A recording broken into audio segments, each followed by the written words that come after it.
Hey guys, happy hump day. Thanks for your patience. A lot of you could not sign on. I apologize. Same thing happened in our class last night. Not really sure what's going on with Zoom. But is anyone new to analyzing questions? I see a lot of familiar faces. Jennifer's new, Loveline's new, Kate. I'm breaking up? No. Hey, Janae, am I breaking up on my end? You were in the very, very beginning, but wasn't too bad. It was just a little bit of a lag. Okay. All right. Well, yeah, guys, I'll let definitely. you know if you are though. Okay. So for those of you that are new, welcome to ABA Retake. ABA Retake is obviously geared towards retest takers. However, we have first-time test takers. So part of the reason we came up with analyzing questions is because as retest takers, we struggle with application of questions, right? Test anxiety is real. It happens inside and outside of the testing center. And we know it has a lot more to do than just knowing the information, right? It goes beyond that. Your fear of failure steps in, your over analytic skills come in to the point where you start over generalizing things. So hopefully tonight we can help you break down the questions and program for generalization. So we know generalization means what?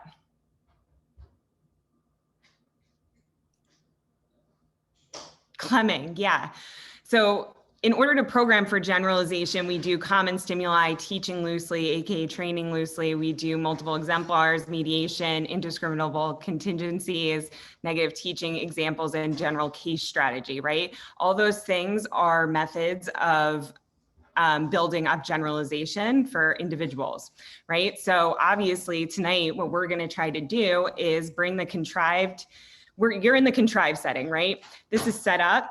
Naturalistic setting is the testing center. So we're programming common stimuli. We are bringing the testing center to you. So me and Janae are not gonna read the questions aloud. You guys read it to yourselves and you also send us your answer choices privately. If you send question marks and we don't answer, it's not because we're mean, it's because we want you to be able to figure it out on your own and break it down on your own versus relying on us to give you hints. So yeah, for those of you that don't know me, I'm Jenny. I passed on the 6th attempt. I took every prep course out there. I'm sorry for those of you that heard my story a bajillion times. I came up with ABA Retake because I wanted a space where individuals felt safe being retest takers and kind of owned it and didn't feel shameful about it. Because I think, you know, as future behavior analysts, right, like people fail. It happens all the time. People fail every day, whether it's this test, whether it's a job, whether it's, you know, something so simplistic as, you know, making dinner for someone. It's not a big deal. First, we put so much pressure because this is a huge, huge deal, right? We prep so long to get this freaking certification. And when we don't get it, when we put so much effort into something, it hurts. And we get that. Like we've been there, you know, those of you know my story, like I went from like a 375 to a 380 to a 381 to a 390 to a 3, like, you know what I mean? Like only went up marginally. And I put in so much effort, so much time. I took the test for a year and a half when it wasn't continuous testing. And so our method is going beyond the basics along with breaking down and analyzing questions. So tonight we're going to do all areas of the task list. And we want you to be mindful of the words in the questions. Okay, so we're also going to time you. We're only doing that for, well, really for me, because I feel like I can't discriminate sometimes. And sometimes we go over, sometimes I just have to time it, right, for accuracy and to make things a little bit more contrived, I guess you can say, or make it more naturalistic, right? You get timed in the testing center, but don't feel pressure. You're gonna have plenty of time. So let me pull up the PowerPoint because who knows, Janae might lose power again tonight. You never I know. was I was gonna say I can pull it up if you want. No, I Um, got it. okay. It's so much easier now that I have the monitor versus like, Yeah. when I didn't have it. Yeah, So, no, for sure. If at any point you need me to switch over, so long as I don't lose power like I did last night, I'm happy to do it. okay, guys. So how many of you second guessed yourself? Yeah, I got like 2 hands up because I do too. So when this happens, when you're going through the questions, Lori, are you raising your hand that you second guess yourself or another question? I forget people use that. Okay. Start going through the why and the why not. What we mean by that is you want to ask yourself, what are they asking? Why is this not the answer, right? You almost need to talk yourself through it versus just seeing one word and going right towards an answer. Because as retest takers, we have a tendency of doing that because we get anxiety. We want to go on to the next question. What happens is we get the question wrong because we're not looking at the whole entire question. So you really want to go through the why and the why not. Not only is the correct answer choice important, but so are the incorrect answer choices. And Janae always talks about that as well. Private events, you can't see them, right? They go on here. I can't see them, they're covert. When the doubt starts creeping in and you start beating yourself up because you don't understand something, just breathe. Like you guys are here, like you're practicing, like you're putting in the effort, like just make sure you're breathing. I swear there were times when I was in the testing center and I felt like I was holding my breath throughout like three to four questions. And I wonder why my heart rate was sky high because I wasn't breathing. So it's almost like you want to go back to these basics of like just breathe to calm down your anxiety. Identify the key words. Also, if the question is too long, go to the last sentence of the question and then go back to the beginning of the question.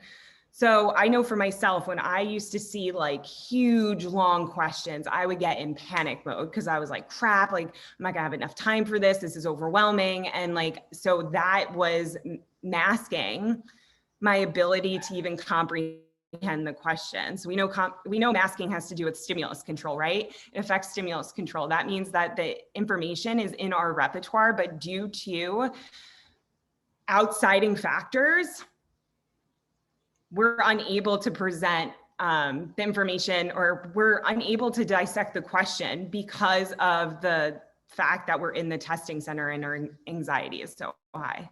Okay, so just be mindful of that as well, because I think for myself, there's been so many times where I'm staring at the computer screen and I'm reading something and I'm like, what the heck did I just read? So just be mindful of that as well.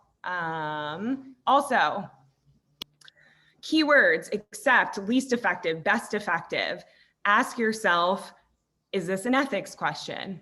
Is this a measurement question? Are they talking about programming for generalization? Are they talking about reinforcement? Is the behavior increasing in the future? Is it decreasing in the future? Did they add a stimulus? Did they take away a stimulus? So like you almost want to check these boxes in your brain as you're going through the questions. Also, if you guys get them wrong, that is totally okay. I don't want you guys to feel defeated just because you're getting questions wrong tonight. Those of you know that sometimes I give very difficult questions, right? So like, if you're showing up to ABA retake and you feel like you're not doing well, that's okay. You know what I mean? We rather have you not do well here versus outside of our analyzing questions class. All right. So you guys ready? Because we got tons of questions to go through. All right, first and foremost, please mute your microphone. That way everybody can have a quiet environment, especially so you don't hear my puppy barking. I apologize. Sorry, attention-seeking behavior. That way it's quiet on everybody's end. Also, please send your answer choices to myself, Jenny, privately, or Janae. Okay. Reactivity is real and it happens. And listen, people make mistakes. If you send it to everybody, we get it, but just try to be mindful of who you're sending it to. Okay. Also, if you want to volunteer, once we go over the question, please let us know and we will call on you. So we usually like calling on students to go through the why and the why not of the answer choices. That way we're reinforcing your behavior. And yeah, so I guess we're ready. Any questions before we get started? Nope. Awesome, amazing. All right, guys, best of luck. We'll be giving you 90 seconds to answer. Jenny, do you want me to set a timer? I can if you want me to.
All right, guys, that's time.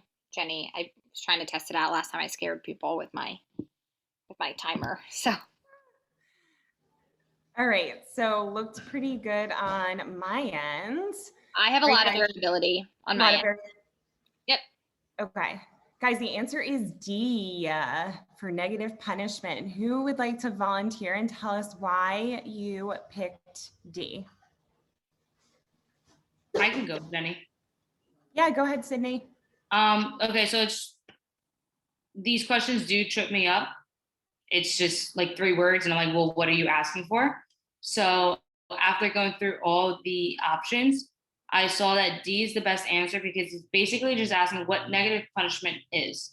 So if you're looking at the answer choice, if you think of IWOR, so IWOR, which is what I thought of, so the withdrawal of reinforcement, and you know that punishment is the decrease of behavior. So I found that D was the best answer. A is talking about reinforcement, providing or adding a consequence. So that's going to be, you're going to increase that behavior. So that's going to be reinforcement. The other 2 threw me off. And I just thought, like I said, withdrawal of reinforcement, that would decrease behavior in the future. Yeah, awesome, Sydney. I think the fact that you looked at, oh, is the behavior decreasing or increasing in the future? We know punishment is going to decrease, right? Loss of reinforcement contingently upon the behavior that we want to decrease, right? So the unwanted behavior.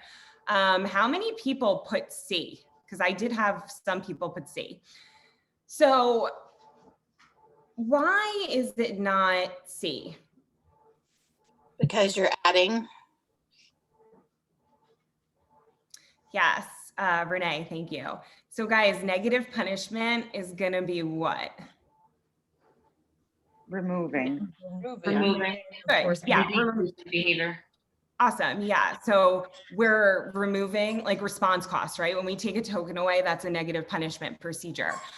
Same thing with timeout, right? All non-exclusionary timeout methods are gonna be timeout ribbon, right? So when the ribbon is on, they get reinforcement. When the ribbon is off, no reinforcement, right? So like we're taking away that reinforcement versus we're not adding an aversive consequence, okay?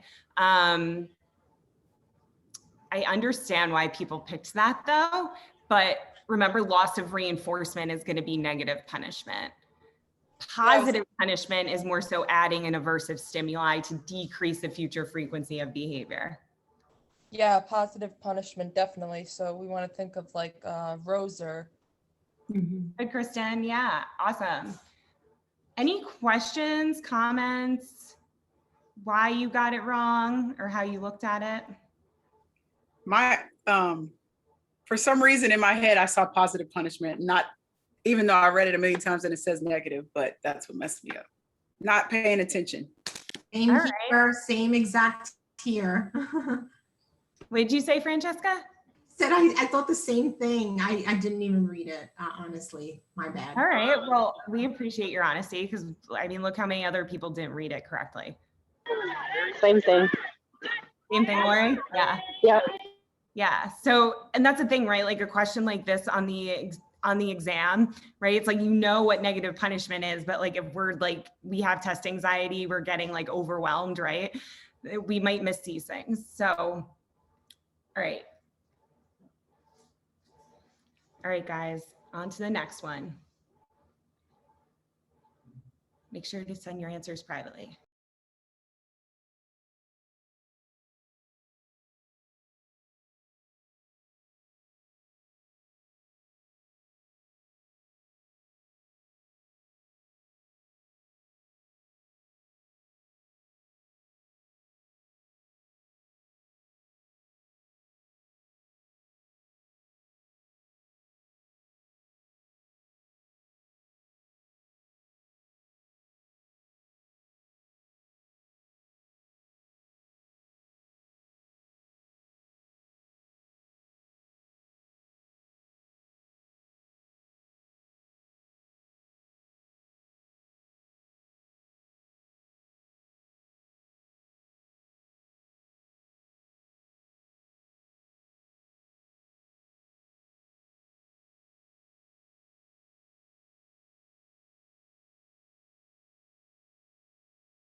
All right, guys, that is time. That is time. All right, friends, the answer is D. DRNA. All right, who would like to volunteer and tell us why they picked D? Now, this is one we don't see often, so if you got it wrong, that's okay. I can go. Go ahead, Christina. So initially what I thought about was DRNO because it says after 5 minutes. But because Ali was engaging in escape maintain behavior, I chose DRNA because it's differential negative reinforcement of alternative behaviors of functionally manding for break. So that's why I chose D. Awesome, Christina. So did any of you pick A? I thought about picking A because I did. technically I it's did. an alternative behavior, but because it's all like it says socially mediated negative reinforcement, that's why I ended up picking up DRNA because it's differential reinforcement and negative alternative behavior. I just picked A because I wasn't sure what the N was, but since Christina explained it, now I know. Yeah, and thanks guys for acknowledging that and like admitting to that, because I know for myself, even, you know, when I first became a BCBA, I looked these up because I wasn't 100% sure about them, because a lot of DRA procedures are, you know, if the function is escape maintained, like we're teaching them an alternative behavior to get access to that escape maintained behavior appropriately, right? We're teaching them a more appropriate replacement behavior. So I think it's understandable why you guys picked A. But one of the biggest indications here too is the fact that they're putting the behavior, the hitting on escape extinction. So like, that's the difference. So like, if you're stuck between DRA and let's just say DRNA, you want to make sure there's an escape extinction component. So it says here, after 5 minutes of the parent giving the demand, Allie stops hitting and says, break please. But it mentions too, like we're putting that behavior on extinction. So we're going to keep giving the demand no matter what, right? And if she hits, right? And we're only giving her a break when she asks for it. And Janae, did you want to add anything to that? Yeah, I mean, I'll kind of follow up with you guys. So like Jenny said, the key word is, or the key phrase in this one is it being put on extinction. So we know that with negative reinforcement in this situation, the behavior is maintained by negative reinforcement. So Allie is getting reinforcement when she gets to escape a task. So when those behaviors, when we're putting it on escape extinction, when those behaviors are no longer producing that removal of that aversive stimuli, Allie can't escape until she uses that alternative functionally equivalent behavior. So they're putting her behavior on extinction, do your work, do your work, do your work, until she says break please, which is functionally equivalent to that original behavior. So that's where that escape extinction, or that phrase in that sentence, is going to be a really, really great aspect to pick up on. I don't know who, Christina, you did a great job explaining it too with the other aspects, but that putting the behavior on extinction is going to be how you would get to that DRNA in that sense. Also, the fact too that they're specifically reinforcing break please, like for DRNA, you're gonna, I mean, how many of you have seen in DRA questions, instead of it saying break please, the individual might ask for help? Yeah. Obviously, like that's still kind of an escape maintained behavior, but it's not a full-blown escape, right? Obviously, with a DRA, we want the individual to be able to engage in appropriate behavior to serve that function, but we also don't want to be giving them a break every time they ask for one for a DRA. Versus DRNA, we are specifically reinforcing that one appropriate behavior of break please to replace. Does that make more sense? So almost DRNA is going to be specifically geared to reinforcing the specific response of break please. And DRA does that as well, but the fact that the negative reinforcement, it's being maintained by negative reinforcement, is a huge component. So you guys did awesome. So DRNA also has to do with extinction though? Yes, and yes, thank you, Kristen. And DRNA has to do with the escape extinction. So that's a difference as well. So it's like, we're gonna keep presenting the demand no matter what until they engage in the appropriate behavior, and then we'll let them escape. So can you repeat, what does DRNA mean? I'm sorry, I missed it. And this is like the first time I'm seeing DRN. So yeah, no, it's okay. So, I mean, it's a more, so obviously we know that differential reinforcement of alternative behavior is going to be us.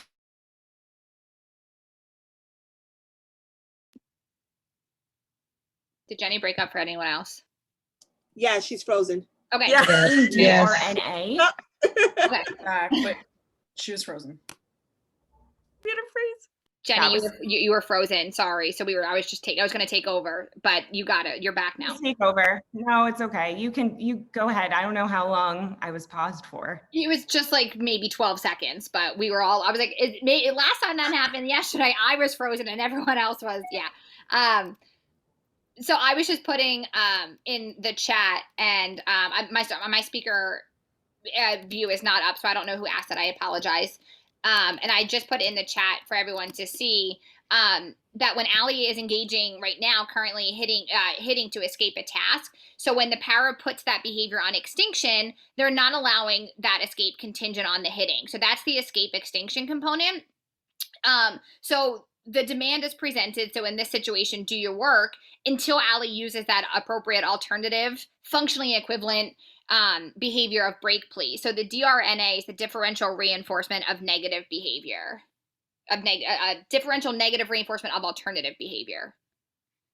Hopefully that, I think was it Yushira? Is that who asked it? I apologize.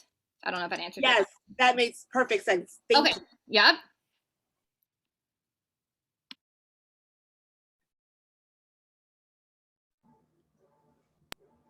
I have Okay. a question. Mhm. Okay, so let's say like someone like one of your clients is wants to escape, correct? So you want to teach maybe an alternative of maybe asking for a break or something like that, and then that would be DRNA because it's like a negative thing. That So makes sense? yeah, I guess Jennifer, sorry, I'm a little confused, and I don't know if It's the you first cut time that out. I ever see that. So I was like trying to see if like I understand it. It's just like when there's like a negative reinforcement. So we know that DRA is going to be the differential reinforcement of alternative behavior. So, you know, if an individual engages in screaming to get attention, we're going to teach them to, you know, raise their hand or tap someone on the shoulder, right? That's an alternative appropriate replacement behavior to serve the same function as screaming, right? Also, like escape maintained behaviors, we're still using a DRA. However, the difference between a DRA and a DRNA is a DRNA is going to be more specific to the behavior that is being maintained by escape. But also in a scenario like this one, the fact that you're putting a behavior on escape extinction. So let's just say Allie engaged in screaming to escape the classroom. She keeps screaming and we're still presenting the demand. In a DRA, you don't necessarily do that. However, in a DRNA, we do that until they engage in the appropriate response of break, please. And then we're gonna briefly give them a break. So really, it's just more specific towards the escaped maintained function. I know it's confusing because not a lot of people see it. However, I think it's important to know just in case you guys did get like DRA versus DRNA. Do I think that's going to happen? I have freaking no idea, but I think the more you know, the better in regards to things like that. So hopefully that was helpful. Yes, it was. Thank you so much. No problem.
Boom, boom. All right. Honey, I have a volunteer too for this one, just so you know.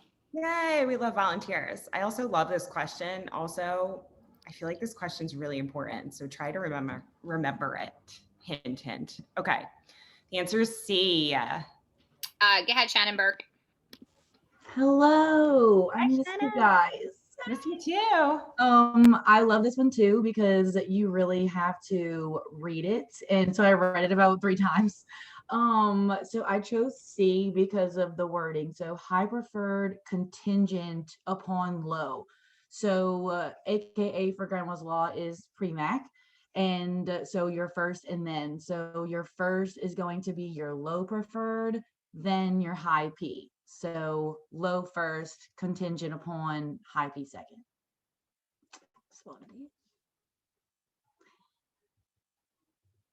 I just realized I cheered you on and I was muted. I'm so disappointed, but way to go, girl. That was awesome.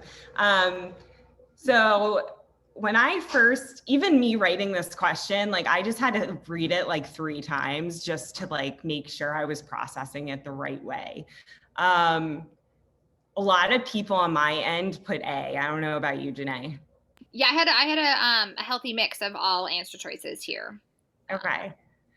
Yeah. So guys, sorry, what? I thought it was A. Yeah, a lot of people do, right? But here's the thing too, I think we're so used to seeing like low P then high P, right? So we get a question like this and we're like, wait a second, what the hell? I know what grandma's law is. I know what pre-mac principle is, like what is going on? Maybe I don't know what it is because why doesn't it say low P, high P? And then we kind of go through a downward spiral. High probability behavior prior. That word prior is huge, right? Because then that means high P then low P, which we know is not grandma's law. Interspersed request. What is interspersed request? Good, Jennifer. Yeah. Behavioral momentum. Behavioral momentum is going to be AK interspersed request. And that's going to be 2 to 5 high Ps prior to the low P. All right. So we can automatically rule out B and D because of that reason. So behavior momentum is going to be AK interspersed request. So for C, high preferred behavior, contingent upon, that contingent upon is after low preferred behavior. So we know it goes first then. First eat your broccoli, then you can have the iPad. So low preferred, does that make sense to some of you that got it wrong now? Yeah, it makes sense to me because I read it wrong. The way that I read A, I confused it with like high probability. In my mind, I was reading it like I was switching it with the low probability. Like I made that switch. Like it was like the lower chances of them doing it versus the high chance. So I just read the whole thing wrong. Yeah, no, you sure. And thanks for volunteering and telling us that. So that's why we know like slowing it down and kind of just breaking it apart is helpful because I mean, the syntax of this isn't that great, right? Technically, like we're so used to seeing like low preferred behavior than high preferred behavior for pre-mac principle.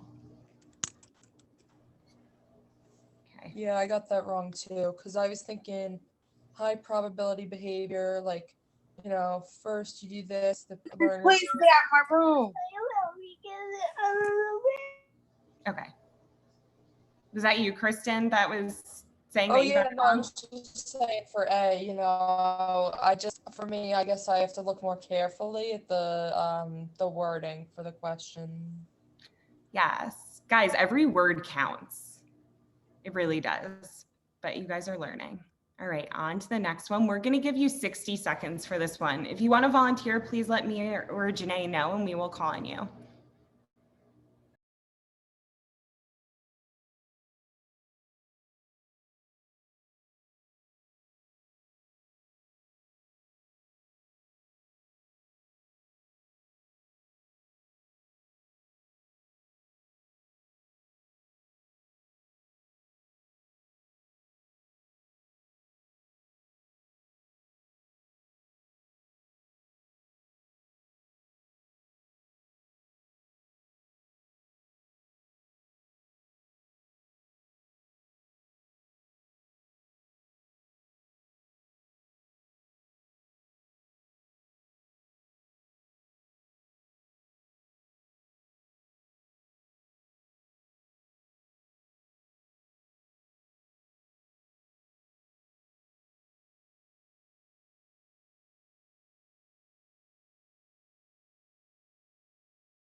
Janae got a lot of variability, but majority of people put the correct answer. Yeah, I have, I'm kind of split between 50-50 on my end. A lot of the correct answer, but I do have some variability with another response as well. Okay. Guys, the answer is D, environmental manipulation. Okay. Who would like to volunteer? I can go. Silences. Okay, go for it. So I think I was like, no, this is, but I always think of independent variable, like the variable that you're manipulating. You're basically like making a change.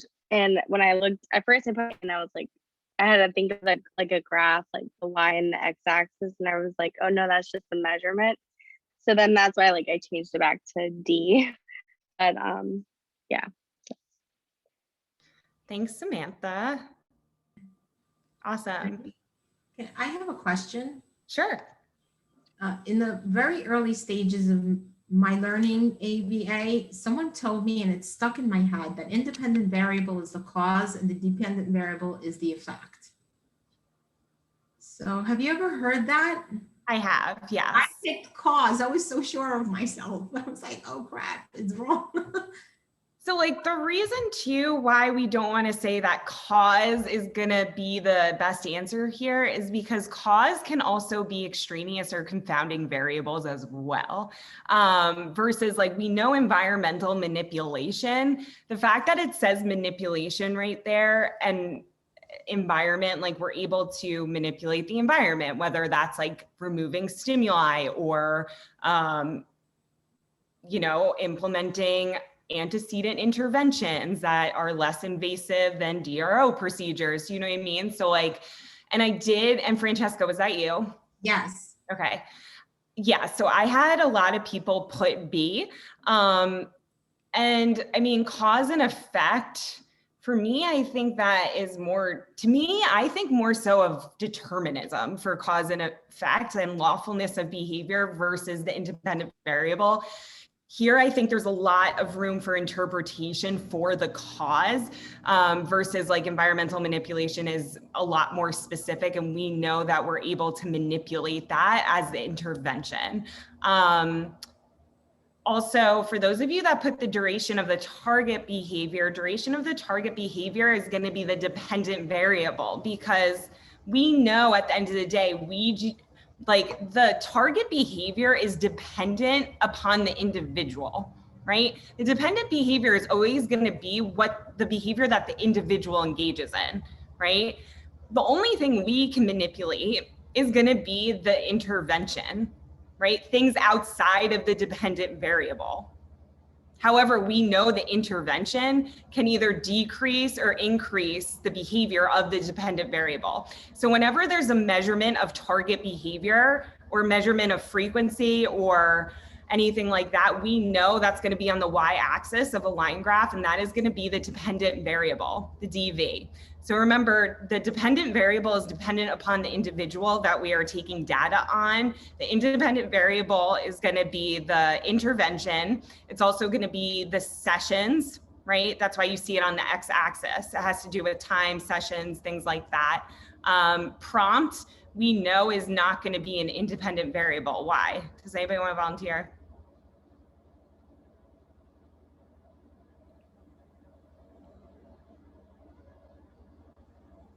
Can you repeat the question real quick, Jenny? Yeah, why is prompt not the answer? Because it's okay, so I'll take a hit at it. Prompt wouldn't be the answer because that would be something like in the teaching procedure wise. So it's not something that you're manipulating throughout the entire like research study. So it wouldn't be constant. It may be something you do in one session, but it wouldn't be shown across the entire sessions. So therefore you couldn't really hold it to be an independent variable as is an environmental manipulation, because maybe you just have to put a prompt in as once, but it can't show the true functional relation between the DV and the IV. Yeah, and so prompt is also, right? It's not and it's not an intervention. Yes, way to go, Sydney and Yashura. Yeah, awesome, beautiful. Sydney brought up functional relationship. That is huge, right? A prompt is a cue for the individual to engage in a correct response, right? It's a teaching strategy. We want to fade prompts out. We don't really necessarily, we don't have control. It's not going to develop a functional relationship to decrease the target behavior versus environmental manipulation. That manipulation component is huge. So environmental manipulation, guys, can be implementing specific interventions. It could be manipulating the environment to set contingencies up that are going to evoke an appropriate behavior to lead the individual to get access to reinforcement, like things like that. I love all these explanations. They make me so happy. By the way, I didn't understand this for the longest friggin' time. So if you're confused, stay after class and we can help you with it.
Sorry, guys, that was a really low timer, but that was 90 seconds.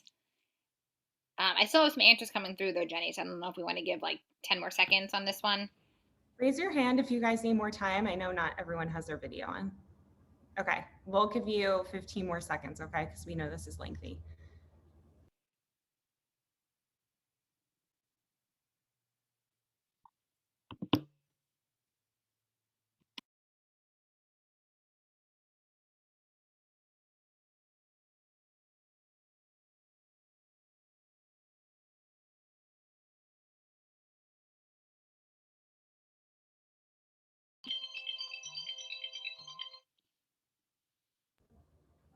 All right, guys, I got a lot of variability, but majority of people did pretty well. So the answer is B. And Jennifer M.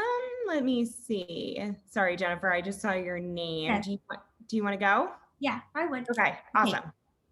So from what I saw in this question, it says Ben, a student in a class that becomes severely aggressive whenever another student takes his toy away from him. The first key word that I saw right there was take toys. He takes the toys away from him. When Ben hits them, right, the other children tend to return the toys they took away, right? So that automatically, I knew, okay, so they're reinforcing his behavior, right? So he's adding some, I didn't even have to like read the questions. I like pretty much like, when I saw this question, I saw it like automatically. He's adding something. He's adding the hitting, right? And he's doing it again. He's doing it again because he's getting what he wants. So then I went to the questions, and then it says number A says negatively reinforced. I crossed that one out. I know that B says positively reinforced. So I was like, yes, but I still kept reading. And then C, it says punished. I mean, they're not punishing him at all. And then D, Ben's aggression has been withdrawn from the children by giving them back the toys. It just didn't make any sense. So I picked B. Jennifer, that was beautiful. That was awesome. Thank you. Go ahead. Okay. One way that I was taught is to do ABC recording. So the antecedent was a toy was taken away.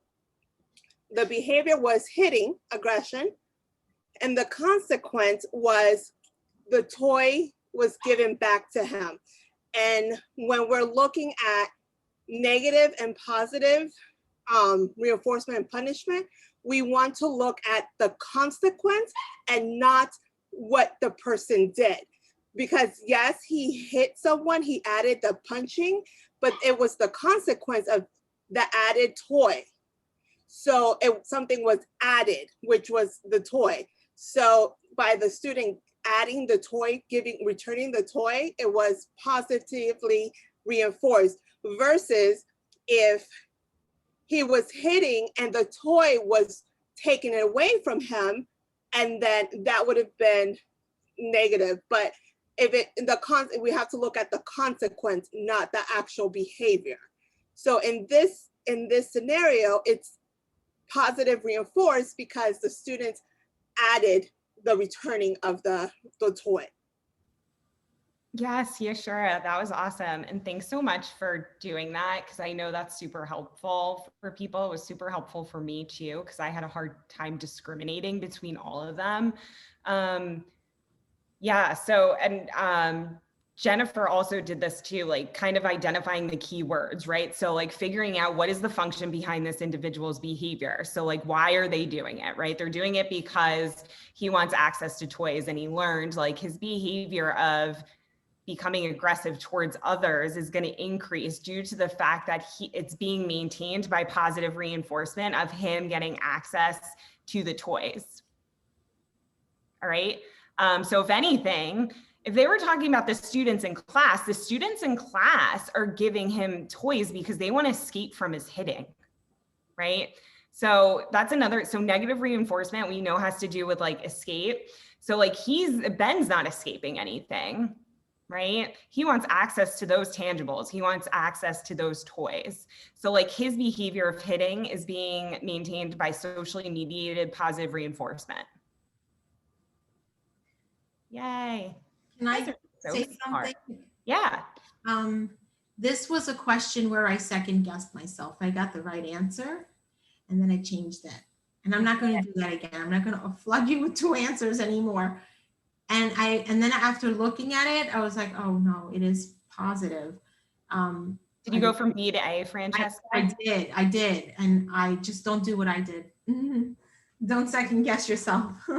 Well, I think we all do that, right? Like especially when there's time and you guys can't move on to the next question because we are in control of that, right? So it's like, you keep looking at it and you're like, wait, but what if it's this? I mean, I know at one point, as I'm looking at this during this class, I'm like, I could easily see myself saying like, oh, well, Ben wants to escape from the students playing with his toys. So and then I'm like, that doesn't make sense. No. So you just want to go almost, if you start doing that, just go back to the antecedent behavior consequence, look at the function, and you almost have to like reaffirm yourself that you picked the right one. Mm-hmm. It's so common. It's so common. It happens all the time, but majority of the time, your first gut instinct is usually the right one. I only want you guys to change it if you see something that's like, what is the least effective? And you didn't see that before, which completely changes the answer. Like almost a key word like that you know, like, oh crap, like I thought they were asking about something else, usually the negation questions. That's when you should be changing it if something like that happens. And you know, like, oh, I didn't see that one word. So let me go back because that changes the whole answer. You guys are doing awesome though.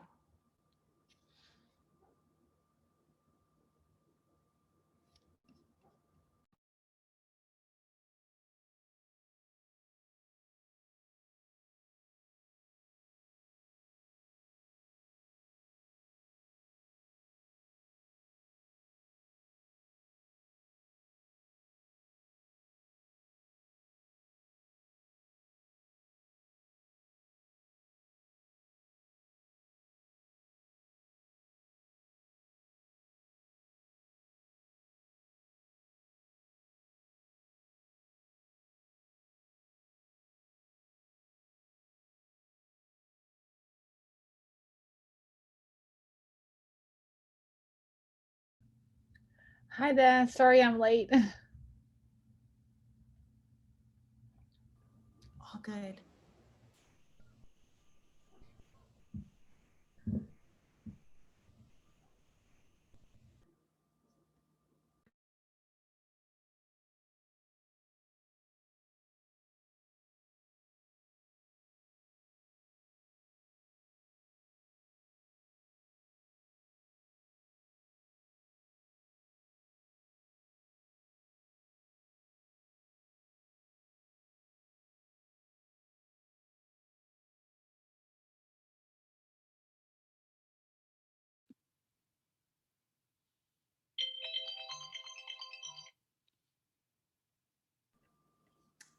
All right, friends.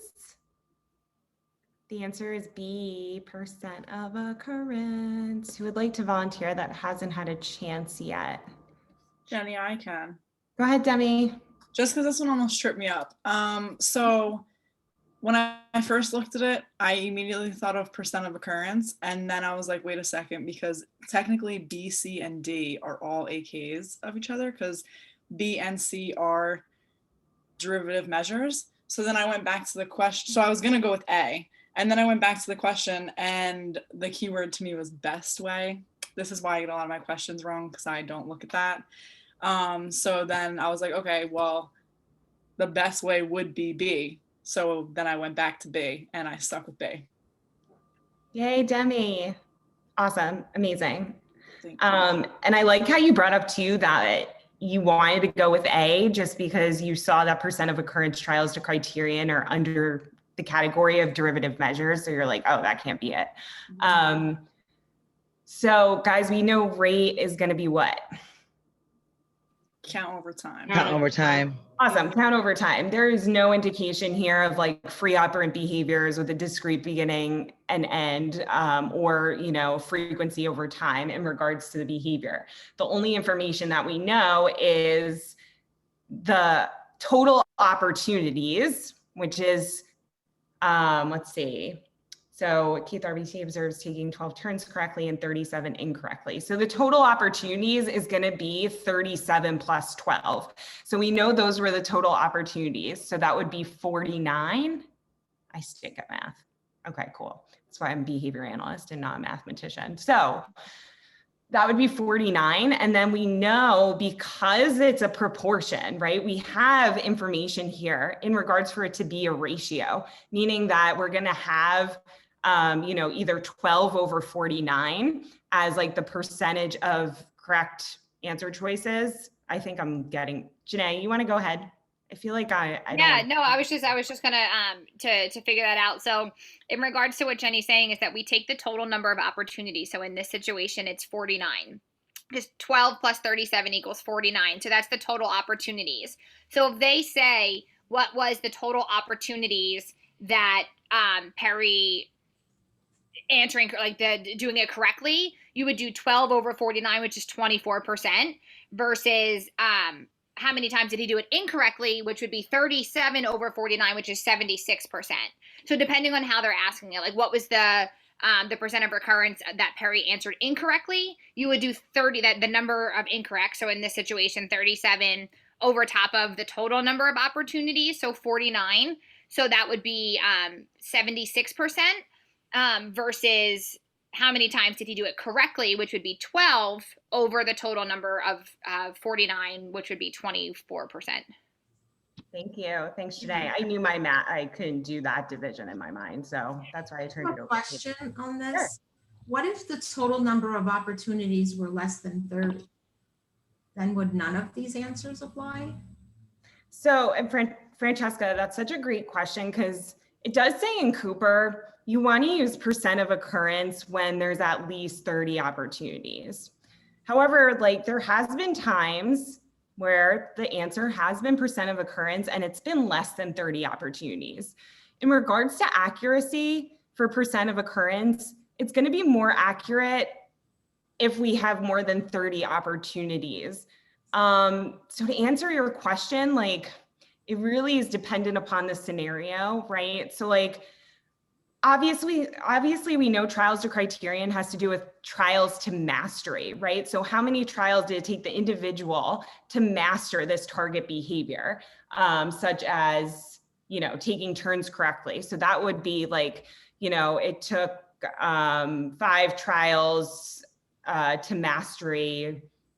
I don't know. I guess what I'm trying to say is it really depends on the scenario and how it's worded, but I don't want you guys to completely rule out percent of occurrence if it is under 30 opportunities, because there have been times where I've seen that. Just be mindful that for percent of occurrence, you are gonna have a lot more information in regards to the ratio component and the proportion. I don't know if that helps. But again, like, it really depends on the scenario. So we know trials to criterion is how many trials until mastery. So, you know, it took Jonathan 5 out of 9 trials to tie his shoes appropriately. So like, that would obviously be trials to criterion versus, you know, comparing, contrasting more opportunities, which would most likely be percent of occurrence. I've seen questions before on mock exams that do give you less than 30 opportunities, but in Cooper, it suggests that it should be more for accuracy purposes. Thank you. Thanks, Janae. All right, guys. Sorry, I feel like I'm talking too much. Nobody wants to hear me talk. Okay, on to the next question. You guys are doing awesome.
All right, guys, that was 90 seconds on that one.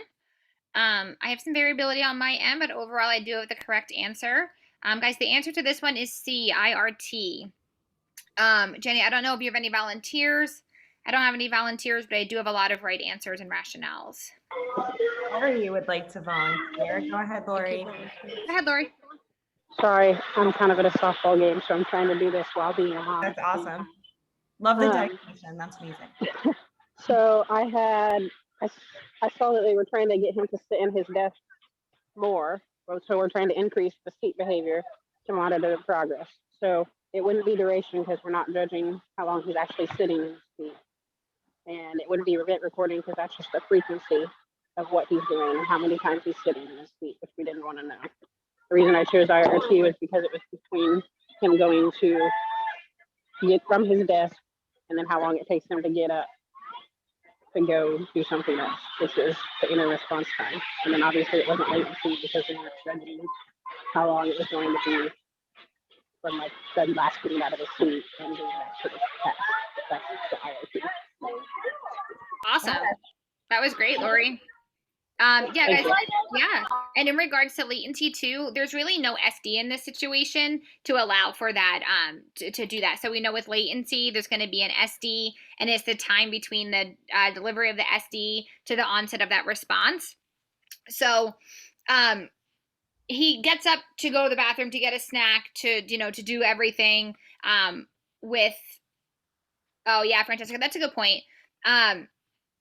I just wanted to point out too, like, so Lori said it in regards to sitting for longer periods. So guys, we know with IRT, if we want to increase the behavior, we're going to decrease the IRT. So if we decrease the IRT, we're increasing the amount of the rate of responding. And if we're increasing the IRT, we're decreasing the rate of responding. So for this situation, they want to measure his out of seat behavior because they want him to sit for longer periods of time. So we want to decrease the IRT, so the time in between sitting in getting out of his seat, to increase the amount of time he's sitting for longer periods of time. Casey, you can send them to either myself or to Jenny. I just saw that. Does that make sense though as to why it's IRT? So it's the time in between responses. So if we increase the IRT, we're going to decrease the rate of responding. And if we decrease the IRT, we're going to increase the rate of responding. So more opportunity. So, yeah, I guess I would just say for this one, it says you want him to be able to sit at the desk for a longer period of time. And we're going to use IRT to measure the consecutive time in between, like, him staying in his seat, because I'm trying to relate it back to the definition. So IRT, guys, it's going to be the end of and we're going to start the timer at the end of one response and stop the timer at the start of the other response, right? So it has to be between two responses. Remember, IRT is going to be the time in between songs that you're listening to on your radio, right? So for me, that always helped with IRT. So I think about when things go to a commercial break, right? So we want to see how long the individual is, you could use IRT for the amount of time that he takes breaks, or you can use IRT too for how long he's at his desk for, either or. Obviously, we want to increase the time at his desk, which means we want to decrease his IRT time when he takes breaks. Make sense? This one was tricky. Yeah.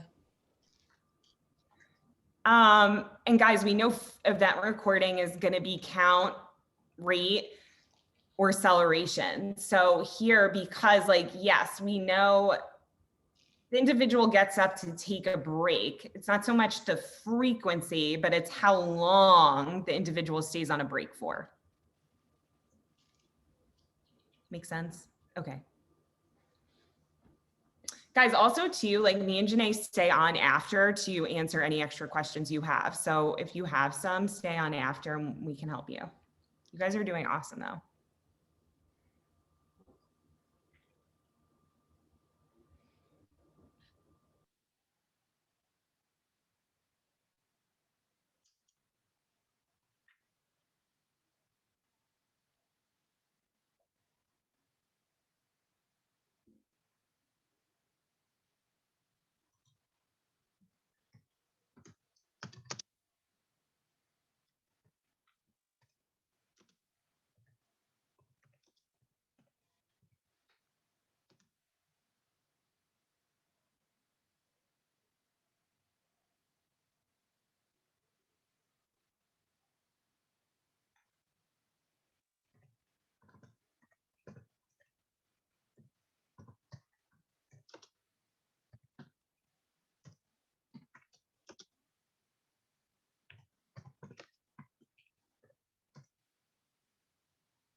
I hope no one saw that.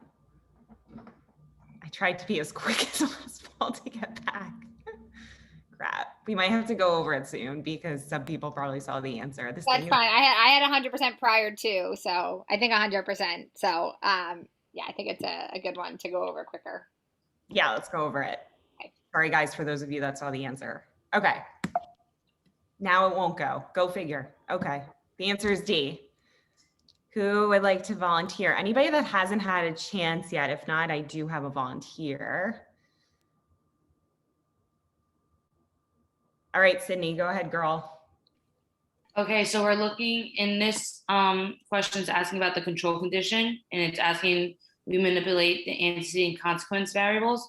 So I'm just gonna go, D is control, aka play. So in your control condition, you're looking at those attention and toys are made freely and there are gonna be no demands placed. Where A is talking about, it's saying toys and attention are made freely and demands are placed. I've never really seen that where all three are in play.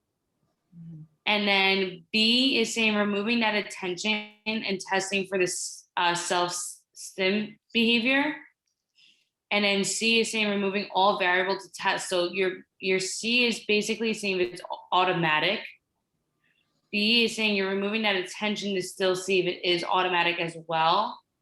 And then your A is saying your toys and attention are there as well, but you're also placing a demand. So that can be if it's automatic or an escape. So your D would be your best answer because it's access to those tangibles. So when you're testing for that, you're going to manipulate for the attention in the toys and you're not going to have any demands placed, because when you're testing for demands, when you have demands placed, that's when you're testing for escape, maintained behavior. So D would be the best answer. Bomb.com, girl. Love it. That was awesome. How many of you thought the control condition was for automatic reinforcement? No? You guys all knew that one? I don't believe it. I don't know why. A lot of people, I think it's because they read, obviously we know there's a lot of test prep materials out there, and I know for myself, I thought the control condition was automatic reinforcement or alone for a really long time. I don't know why, but control condition is going to be, like Sydney said, the access to tangibles. Also, remember, guys, like it can be access to tangibles, items, obviously. It could also be access to people. So let's just say I'm engaging in problem behavior because I want access to Janae, because I want Janae. That's my access, right? So like that also is the control condition. So I always like to think the control condition is we are in control of the tangible, edible, the person, place, or thing that the individual wants. Right? And we're going to test that function when they don't have that access, right? And then we're going to give them access to Janae and see if the behavior stops. Okay. So the control condition has much more to do with the tangibles. All right. And then, oh, I like that, Janae. Yeah. The play condition. I always think of play condition too, like if access to tangibles, things you want to play with, right? So, all right. On to the next one.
Okay, I got a lot of variability. Me too. I have a lot of answers split between the correct answer and another answer. Okay. All right, friends. The answer is D, rate. Who would like to volunteer and tell us why they picked rate? I picked D because it says that he is engaging in property destruction, and it's basically continuous, and it's various times. But she's able to see him between 1 to 4 hours at a time. So it wasn't frequency because of the hours are various, not consistent. So, for example, let's say one day I only saw him for 3 hours, but he engaged in the behavior 10 times, versus the next day I saw him for 1 hour and he engaged in 5 times. So it's different times. So we needed a rate. So we can say so-and-so engaged in property destruction 10 times in per hour or per whatever. Awesome, Yashira. That was great. I hope I'm pronouncing your name right, by the way. Yes. Okay, good. Go ahead, Janae. Sorry. No, I was just gonna follow up. You sure that was great. Like you said, guys, with rate, we know if we have varying times in a scenario. So from this one, between 1 to 4 hours at a time, using rate is going to give us a more accurate depiction. So like Yashira said, if it's 15 times, if we just write 15, like the frequency of it, 15 times over an hour looks a heck of a lot different than 15 times over 4 hours. So having that rate component, so the frequency over the time, is going to make it's going to give us a more accurate depiction of how often that behavior is actually occurring. I forget who said it in one class. I think I have an idea of who it was, and I don't want to call the person out if it wasn't, but they brought up drinking wine. And they said, if I say I have 100 glasses of wine, we don't know what that means, but if they say I have 100 glasses of wine over the course of the month or the course of the year, it changes the entire meaning of that value of how often you were actually engaging in that behavior. But that's why you're sure and that was a great explanation. I just wanted to put that out there. That it's going to give you a more accurate answer for those varying times, and in general too, it's going to give you a more accurate depiction. But if you have those varying times in a scenario, definitely go for that, because like we said, 100 times over an hour looks a lot different than 100 times over 4 hours. Can I just A lot ask? of people. Sorry. Sure. Go ahead, Casey. I'm just No, it's wondering okay. why you couldn't do partial interval on that. I'm just thinking like 4 hours is a really long time to sit and watch somebody. Like, I'm just thinking myself in the classroom and observing. Why couldn't I break that up into like 15-minute intervals, and let's see if it happens then, and then figure out the like percentage of occurrence from there. I kind of get stuck on that sometimes because I put myself in the situation of actually observing and to sit and stare for 4 hours, or do I break it up and do partial, Yeah, no. I felt the Casey, same way. I'm glad you brought that up, because I was just going to go into detail about that, because a lot of people put partial interval recording. We know partial interval recording has to do with time sampling. We know time sampling is taking a sample of the behavior that we are measuring, which technically, obviously the BCBA can't be there all the time. So yeah, I mean, even her going for a small chunk of time is a kind of like a sample. However, we know in order to use time sampling, the behavior has to be happening at a high rate. It doesn't give us that information. It just says throughout the day. But given the information in the scenario, they're giving us, various times during the week, and we know the BCBA is going to be there 1 to 4 hours. So we have the time component down, and the BCBA is going to be there and get the frequency. That is going to be a much more accurate data description than partial interval recording, because we know partial interval recording is just an estimation of the behavior. And like if the BCBA, I get what you're saying, Casey, and I'm glad you brought it up, but the main reason it's not partial interval recording is because it's not saying in this scenario that's happening at such a high rate that we can only take the sample data of the behavior. Janae, did you want to add anything to that? No, I had a lot of people put B. And Casey, I'm so happy that you asked that for that reason, because I had a lot of people put B. But like Jenny said, if it's happening in the scenario they're saying it's happening at a high rate where we know we would need to use discontinuous measurement system, then yes, then the partial interval would be, you know, the best answer in that situation. But it's not, it's asking the best measurement system in general. And because the scenario isn't necessarily saying that it's happening at an extremely high rate where we would need to take a sample to use discontinuous measurement, rate is going to give that better answer for that one. But I understand where you're coming from. Like if they had said he engages in property destructions at a high rate throughout the course of the day, then we would look for, okay, we're going to need to use discontinuous measurement, and then we could go for partial interval recording. But because they're not stating that, they just say he engages in property destruction. So she might be, you know, observing over the course of varying times of 1 to 4 hours, but it might only happen 3 times for all we know. So it's just saying that he's engaging in property destruction. They're not telling us the rate and like the intensity and how often it's actually occurring in that sense, like at a high rate or a low rate. So if they're not specifying that, rate's going to give you an accurate, like a more accurate answer. And another way that I also picked rate is because it did say the best measurement. And I knew, like you said, partial is an estimation.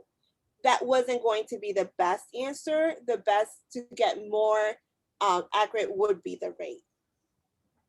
Yeah, for sure. That makes sense. I got that. Thank you. Thanks. Yeah, I know for me, sorry, go ahead, Melody. Go ahead.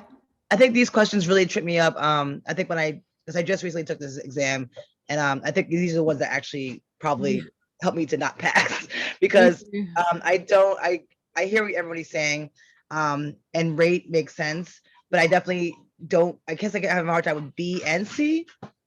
Frequency I get, but now I'm understanding rate more. But these are the ones that are really tripping me up, is like the measurement area.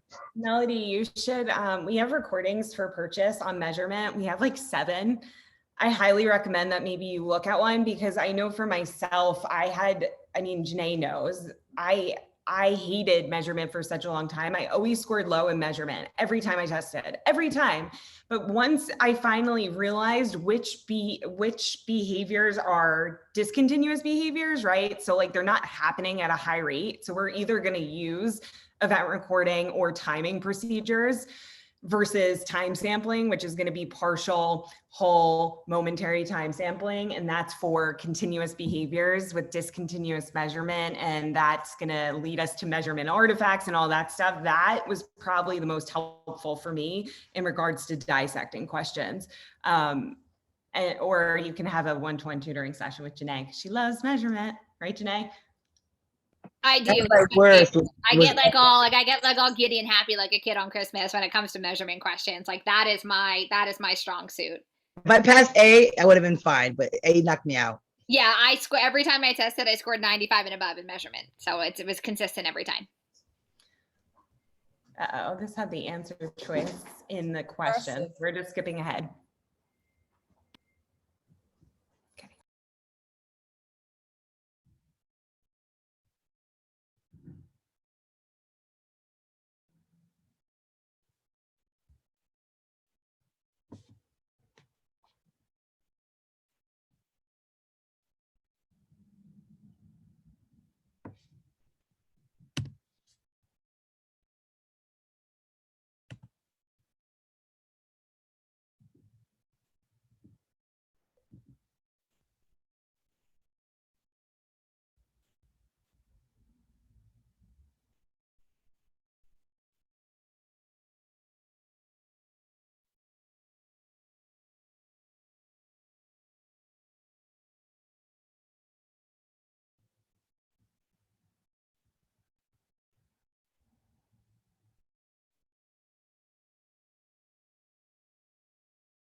Response. Who would like to volunteer?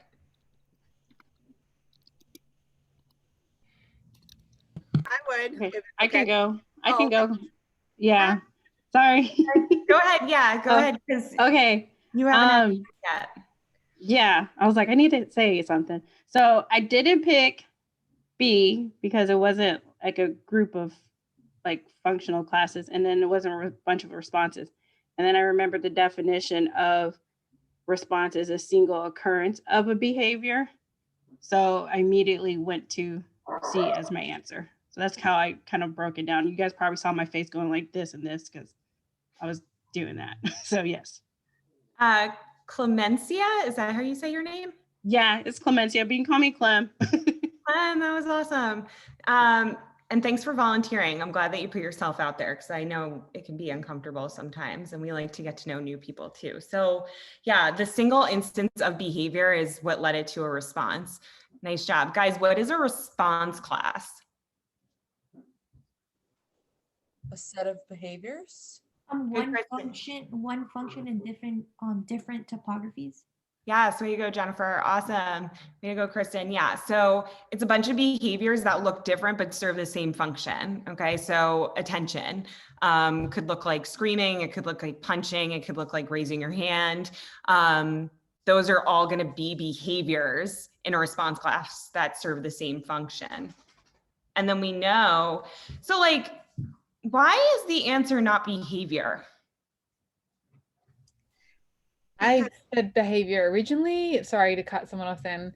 And then I remembered at the last minute that behavior is a set of responses. So it's a set of different behaviors, different responses within the one behavior. Right? Yeah, so behaviors obviously is plural. Behavior though too can be plural, but it also could be single, but we know specifically, right? A single instance is the definition of a response. A single instance of behavior is going to be a response. We know behavior can also be multitude of behaviors, and it can be plural as well. But yeah, the best answer here was C because one instance of behavior is a response. Awesome, guys. How you guys feel? On a scale from 1 to 10, 10 being like excruciating hard, let me know how hard you think these questions are. That'd be awesome. That way I can get some data. Wait, you said 10 is the most difficult? Yeah, so 1 through 10, 10 being the most difficult. If you guys can send me your number privately, that would be awesome. Oh, all right. Great. Okay, I got a 2, man. I got a 10.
My timer was very low, but that was 90 seconds.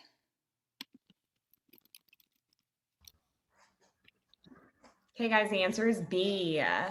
Who would like to volunteer? I can. Go ahead, Christina. It's actually kind of not fair because I actually listened to this exact recording today, and the acronym was do we make rice or fries, right? And so the provide SD prompt to reinforce of praise is just basically ABC DTT, just like SD reinforced praise. The rationale, right? That was initially, I thought it was D with the rationale, but it said imitation. So that was more of the speaker, the person who was being studied, or the staff. So and plus it didn't put the repeat part, so that's why I chose B. Yes, and Christina, that's awesome that you listened to the recording today, because now you were able to reinforce what you learned tonight based on so guys, the mnemonic that we use is, do we make rice or fries, right? So this is the steps for competency-based training. I know for myself, it was very, very difficult to memorize these. So I forget who it was. I can't take credit for it because one of my students came up with it like a while ago. So we're gonna, competency-based training is used for what? Training staff. Yeah, this would be used to make sure that they know the procedure that they're measuring the behavior on, and to make sure that they're recording the behavior accordingly.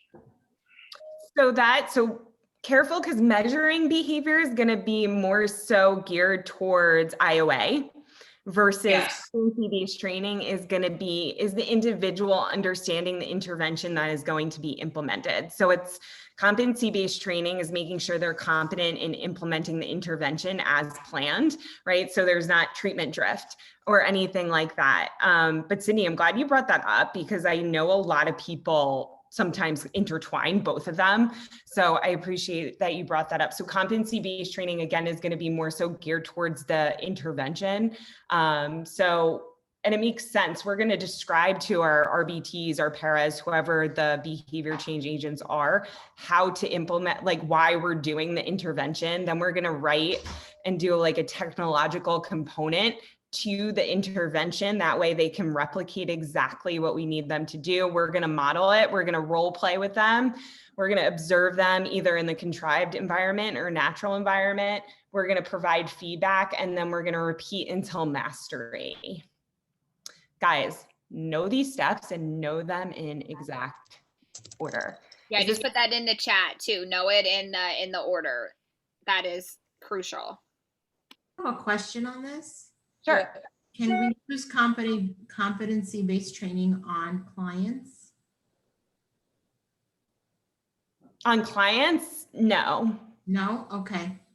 I mean, that would be more so self-management, like teaching them self-management versus competency-based training. Like we're making sure that individuals working with the client are competent in the interventions being put in place, new interventions being put in place. So this procedure is strictly for behavior change agents, teachers, parents. Right, which can actually, and I'm glad you brought up the word client, right? Because here's another thing that maybe some of you didn't know. Client can be other individuals that work with the actual consumer, right? The client. So that's something to be mindful of, but like technically the consumer, the one that we're implementing the intervention on, no, they don't get competency-based training. It's just the individuals, like the people that are collaborating and going to be the one implementing the procedures, which can go under the category of client, because we know client isn't necessarily just a consumer. It can be anybody that works with the client. I think that's where I mixed up, because I have seen client, but probably client meaning not the actual consumer, but the client who's responsible for the consumer. Okay. Yeah. Is this based on Cooper? I think so, Kristen. I'm looking it up right now, Jenny, to put in the chat. So I'm gonna look it up to see if it is in Cooper or Meyer. So I'm gonna see. Yeah, just because these steps are so specific that it's like a. Yeah, you definitely need to know them in order too. So I definitely recommend writing down the do we make rice or fries right? Because that's really helpful. Okay, guys, you're doing awesome. Let's keep on going.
The answer is D. I got a lot of people got it right on my end. Yeah, I have some variability, but for the most part, everyone got it correct on my end.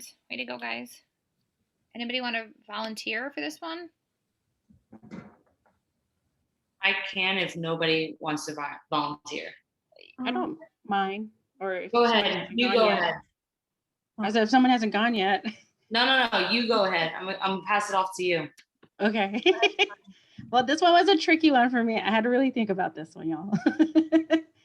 So I think for me, when I read this, I just kind of looked like the positive reinforcement and the controlled condition, and how I looked at the behaviors that he engaged in. So I was like, in my brain, I was like, all right, well, which one would least likely have those SIBs and aggression happen? So I chose D because I was like, he'd be in his natural environment. So then you can actually see that without, if you did any of the other ones, if you remove them, you would more likely have that physical and that self SIB behavior to occur. So that's where my brain went with it. Yeah, that's amazing. Good job, Clem.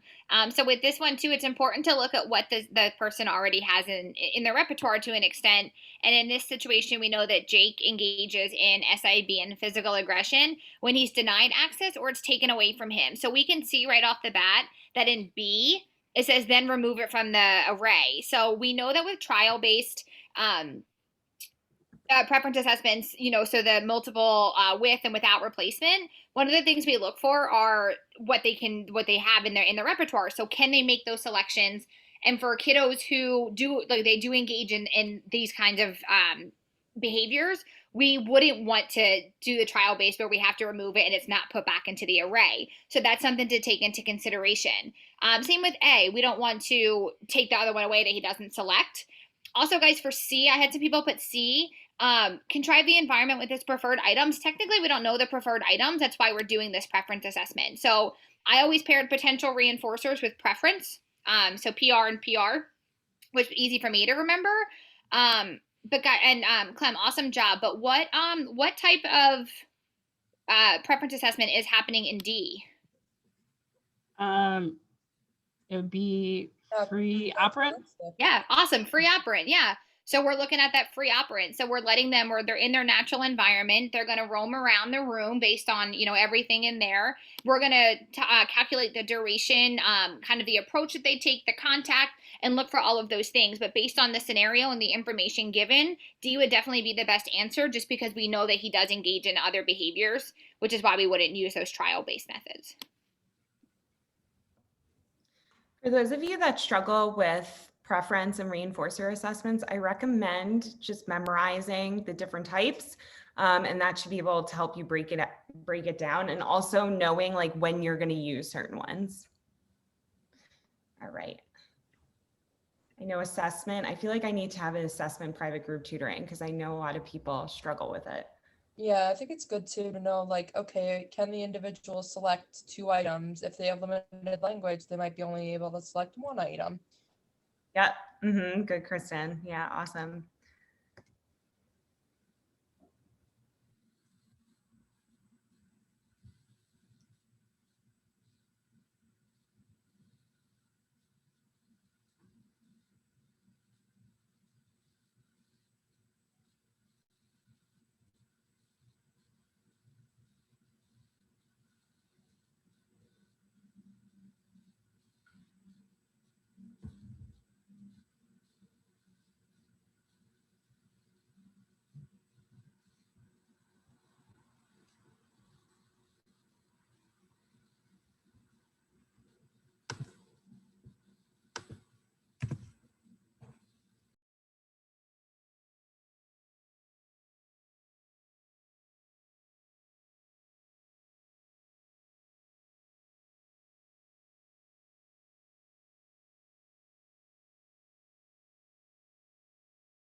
Okay, friends. The answer is C, escape. Who would like to go? That hasn't had a chance yet. Luba? Sorry, totally called on you. Okay, if Luba can't do it, would anybody else like to volunteer? I could go. Go ahead. Go ahead, Kristen. So the question is saying, the client responds or does not respond, the BCBA will prompt a response. If the behavior occurs, the BCBA will say, we don't need to do this now, demands are removed and then introduced. So clearly it would not be alone because the BCBA is involved in the situation. It wouldn't be control because the individual themselves, I might be wrong on the way that I'm saying this, but it wouldn't be control because it's not like they have access to like their own type of behavior, or that might run into play maybe. I kind of get those confused. But Controls an AK for play condition. So it's the access to tangibles function. Okay, so yeah, no, sorry. I just figured I'd let you know that because you yeah, no, I was thinking that and then I Uh-huh. was like, wait. No, So it's okay. what would it be? Because it's not like they're in a play situation. They're saying we don't need to do this now. Demands are removed and then it's reintroduced. So C is clearly why the situation is matching with that answer, because it says the demands are removed and then it reintroduced, and the BCBA is saying we don't need to do this now. So if they're saying we don't need to do this now, they're like, oh, I can escape the condition. I don't have to do my work or the task or whatever the assignment is. Yes, way to go, Kristen. That was awesome. Yes. And then for attention, it wouldn't be attention because there's no seeking of that involved in the situation with the staff. Awesome. Yeah. Was anybody confused because the BCBA said we don't need to do this now and took the demand away? Did anybody get confused? Because I know a lot of people don't have experience with FAs, and that's okay. I did, because I saw that attention was provided, but then afterwards I did realize that in the escape condition, you also provide some attention because you have to reintroduce the demand, right? So in essence, that's a form also, even if she hadn't said anything, wouldn't that be considered also some form of attention? So the attention condition is going to be us providing attention when the problem behavior occurs. And when we provide attention, we want to see if the problem behavior stops. If it stops, then we know it's being maintained by attention. Escape, it's literally we're evoking, like we want to evoke the problem behavior and we're reinforcing it in an FA. That's why in FAs, they don't want us technically doing them for like severe SIB behavior because we are evoking the problem behavior. We want to see if it stops when we maintain it with the escape condition serving as negative reinforcement, which here it clearly states because they're negatively reinforcing the individual when they engage in the problem behavior to escape the demand. So attention is going to be socially mediated positive reinforcement where the BCBA is adding her attention to just her attention, like not putting a demand or anything like that. She might say like, no, and reprimand, but she's not going to say, we don't need to do this right now and then take the demand away. It's just going to be more so like giving the individual attention, whether it's like eye contact or turning their body towards them. And then when they, like we want to evoke the problem behavior and attention when our back is turned to the individual. If they engage in the problem behavior, we give them attention and we see if the behavior stops. Okay.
Okay, I have 100% on my end, so I feel like we should go over it.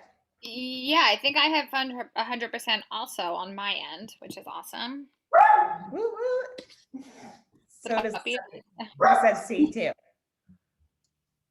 Anyway, you guys give us a thumbs up if you want to go to the next question, since you guys all got it right. All right, awesome.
All right, guys.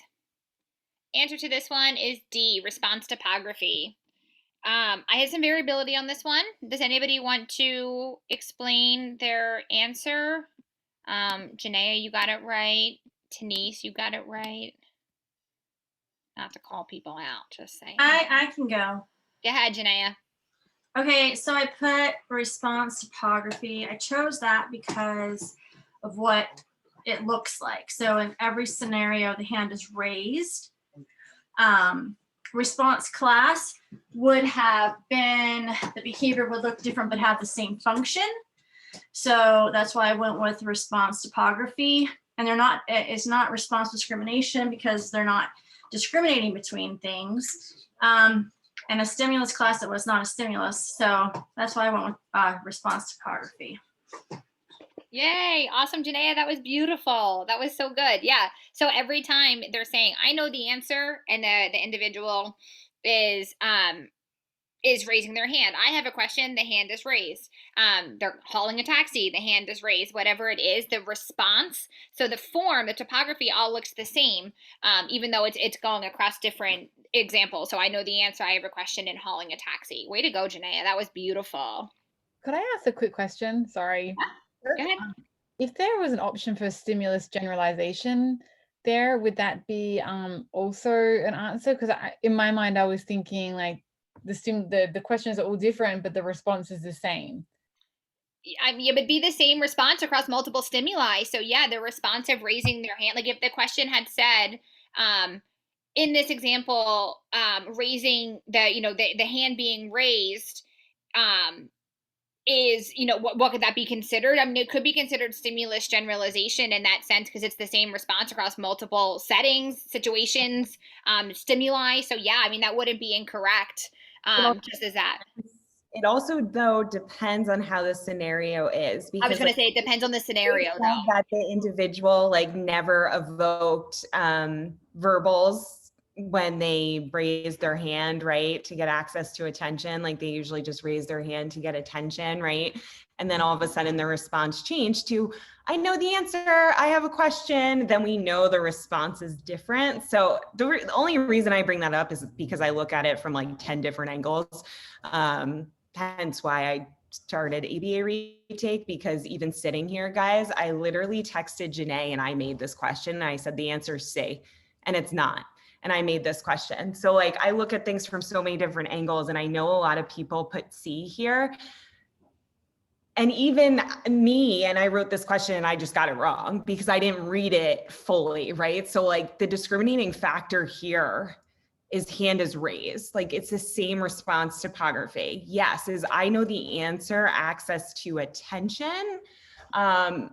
Yes, it could be, but also I think too, it could be access to other things, like hand is raised to get a taxi, that's access to a taxi, but also response topography is going to be the most specific because we know response classes is the topography of behavior is going to be different that serves the same function.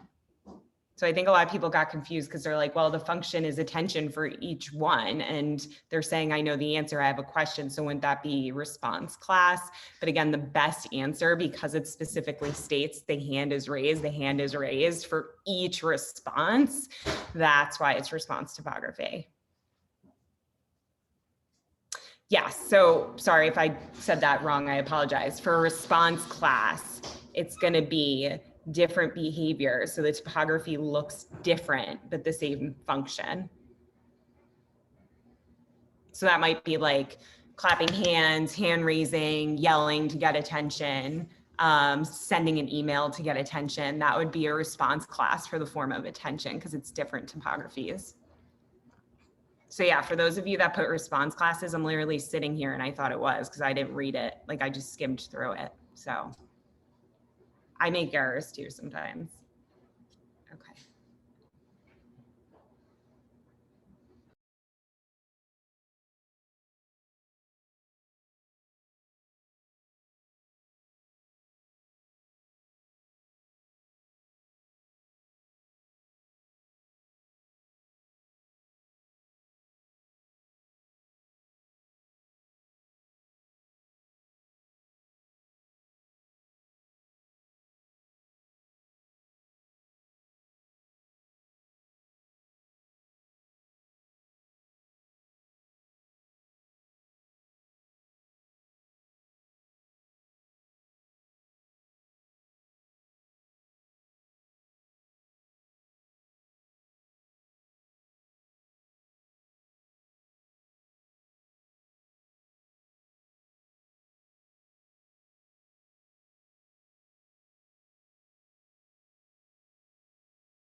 Okay, response generalization, aka response induction.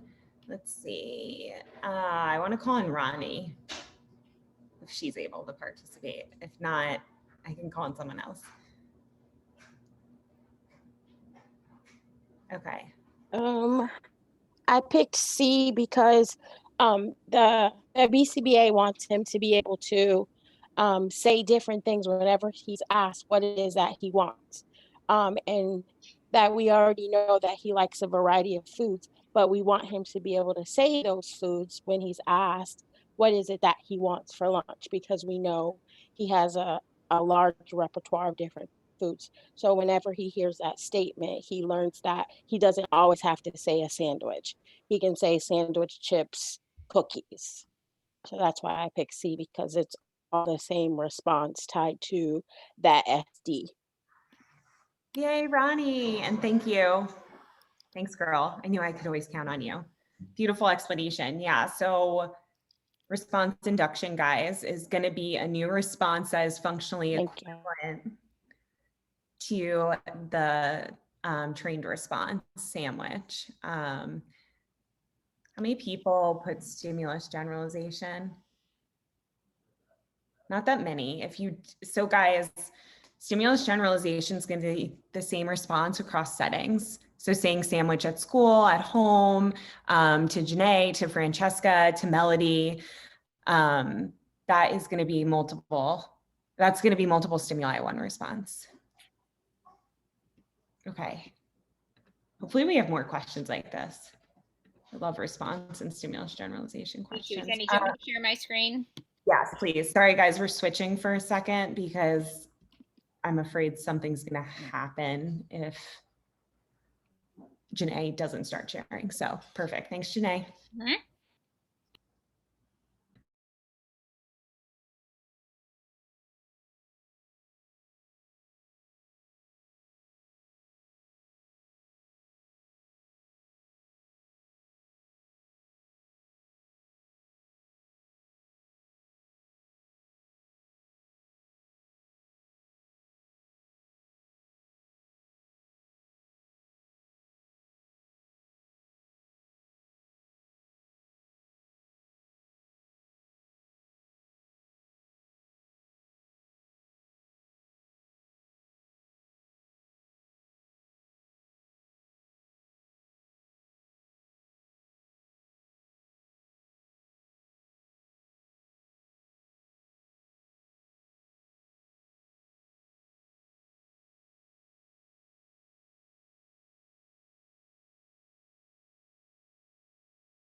And the answer is D, behavior that is incompatible with disruption. Who would like to volunteer that hasn't had a chance yet? Can add a lot of variability on my end. Same. I had a lot of people put B for this one. I want to call on someone, but I'm not sure if she's going to want to volunteer. Her initials are JG. But if you don't want to volunteer, that's okay. I'll go. I know that you're talking about me. Go ahead, Jess. Thank you. Okay. So, of course, I thought right away it would have to be B, because it says in there reinforce an alternative behavior on an FT schedule. But I remember, because I've studied so much with you, Jenny, that a DRA and a DRI are one in the same. So I knew that the behavior that they're trying to improve is the disruption, and behavior that is incompatible with disruption would be the best answer. Yes. Thanks, Jess Goodson. Good to have you here. No problem. Appreciate it. So Guys, FT schedule, FT fixed time is only used for non-contingent reinforcement because non-contingent reinforcement is not contingent upon appropriate behavior versus differential reinforcement we know is always contingent upon the appropriate behavior, right? So I think a lot of people kind of just went with B because you saw, oh, DRA is going to be reinforcing alternative behavior. So behavior that is incompatible with disruption, if you look in Cooper, it goes into detail about how DRA and DRI are subtypes of each other. Obviously, we know DRI has more so to do with a behavior that interferes with, the behaviors can't coexist at the same time. So technically, like, Janae, do you want to go ahead and give a rationale? I was going to go into something, but I'm not going to. Yeah, sorry. I was just responding in the chat. 'Cause I had a lot of people saying like, I thought, DRI would be with like topography and everything, and people are kind of a little confused on this one. So I'm trying to read through the question real quick just so I could see it. So the student laughs, they call out constantly, and they throw things at each other during instruction. So the BCBA suggested a DRA to improve her students' behavior. So because there is no alternative behavior, I mean, yes, B says the alternative behavior is on a fixed time schedule. That fixed time schedule is going to be used with non-contingent reinforcement. So if DRA is not listed as an option, then you're going to go for the subset of DRI because DRI of DRI. So DRI and DRA both teach a functionally equivalent alternative behavior. One is going to go more so with function, which is going to be DRA, and DRI is going to focus more so on topography, but they are subsets of one another. So because DRA wasn't listed as an option to find something for an alternative functionally equivalent behavior, we're going to go with the one that's incompatible with. Hopefully that makes sense. Also, too, hopefully this helps. And this is where I was trying to go before and I got lost in my own mind. So the students laugh, they call out constantly and throw things at each other during instruction. So if the students are laughing and kind of being non-compliant to get attention, right, we can teach them an alternative behavior that can also interfere with the topography of laughing or calling out constantly. So instead of calling out constantly or laughing, we can teach them to say, hey, excuse me. And technically, hey, excuse me, and saying that appropriately interferes with calling out constantly and engaging in that inappropriate behavior. So for those of you that are like, oh my gosh, this makes no sense, like DRI is DRI, DRA is DRA. Again, there's a reason why I give questions like this, because I want you guys to be able to, one, identify that FT is not part of DRA and is only part of NCR. Also, know that if DRA is not an answer choice, go with DRI because DRI is a subtype. Because when you think about it, okay, well, if an individual usually curses to get out of a demand and you teach them how to ask for a break appropriately, that technically is also a DRI because they can't coexist at the same time. Does that make sense? But obviously we want you to know DRI has more so to do with the topography of the behavior interfering with the unwanted behavior, so it can't coexist at the same time, versus DRA is going to be more of the functional appropriate replacement behavior. We also have differential reinforcement recording, like a private group tutoring if you struggle with it. Okay. It is 9:05 and we will keep going for a couple more minutes. Janae, I feel like we've done a lot of measurement. Okay. Okay, one. Sorry, guys. Skip it. Yeah. Let me know if you want me to skip over this one too. Yeah, this is perfect. Okay, Awesome. cool. Thank you. Yep.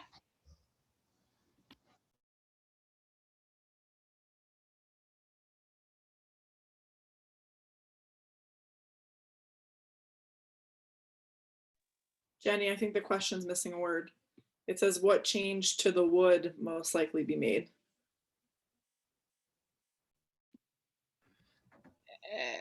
Thanks, Demi. Yep. No problem.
All right, guys. Answer to this one is D. If hitting occurs, continue to present the demand.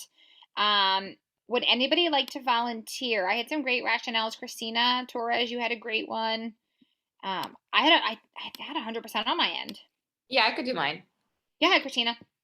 I picked D because you have to continue with the demand in place, and you have to put the hitting on extinction. So when you're going to represent the demand when she hits you, because if you ignore it, you're just allowing her to escape it before you present the demand again. So if she hits you, you're going to say whatever the demand was and continue on and place that on extinction so she can't escape by giving her the break.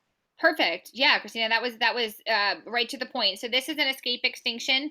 I know we talked about it a little with one of our earlier questions. So typically Britt engages in hitting to get out of the task. So now we're no longer going to allow that escape contingent on the hitting.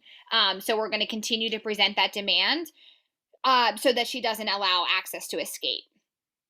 Anybody have questions? We had 100% on my end. Just want to make sure. Christina, awesome job. No? All right, guys. Way to go.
You guys be mindful of reactivity.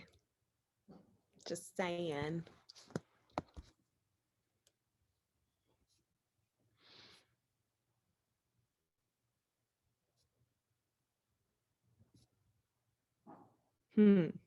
Interesting. Okay.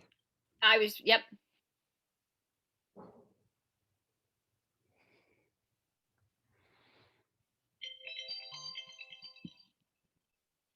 All right, ready, guys? This one's tricky. The answer is B. Removing environmental factors that can trigger behavior. This was really tricky.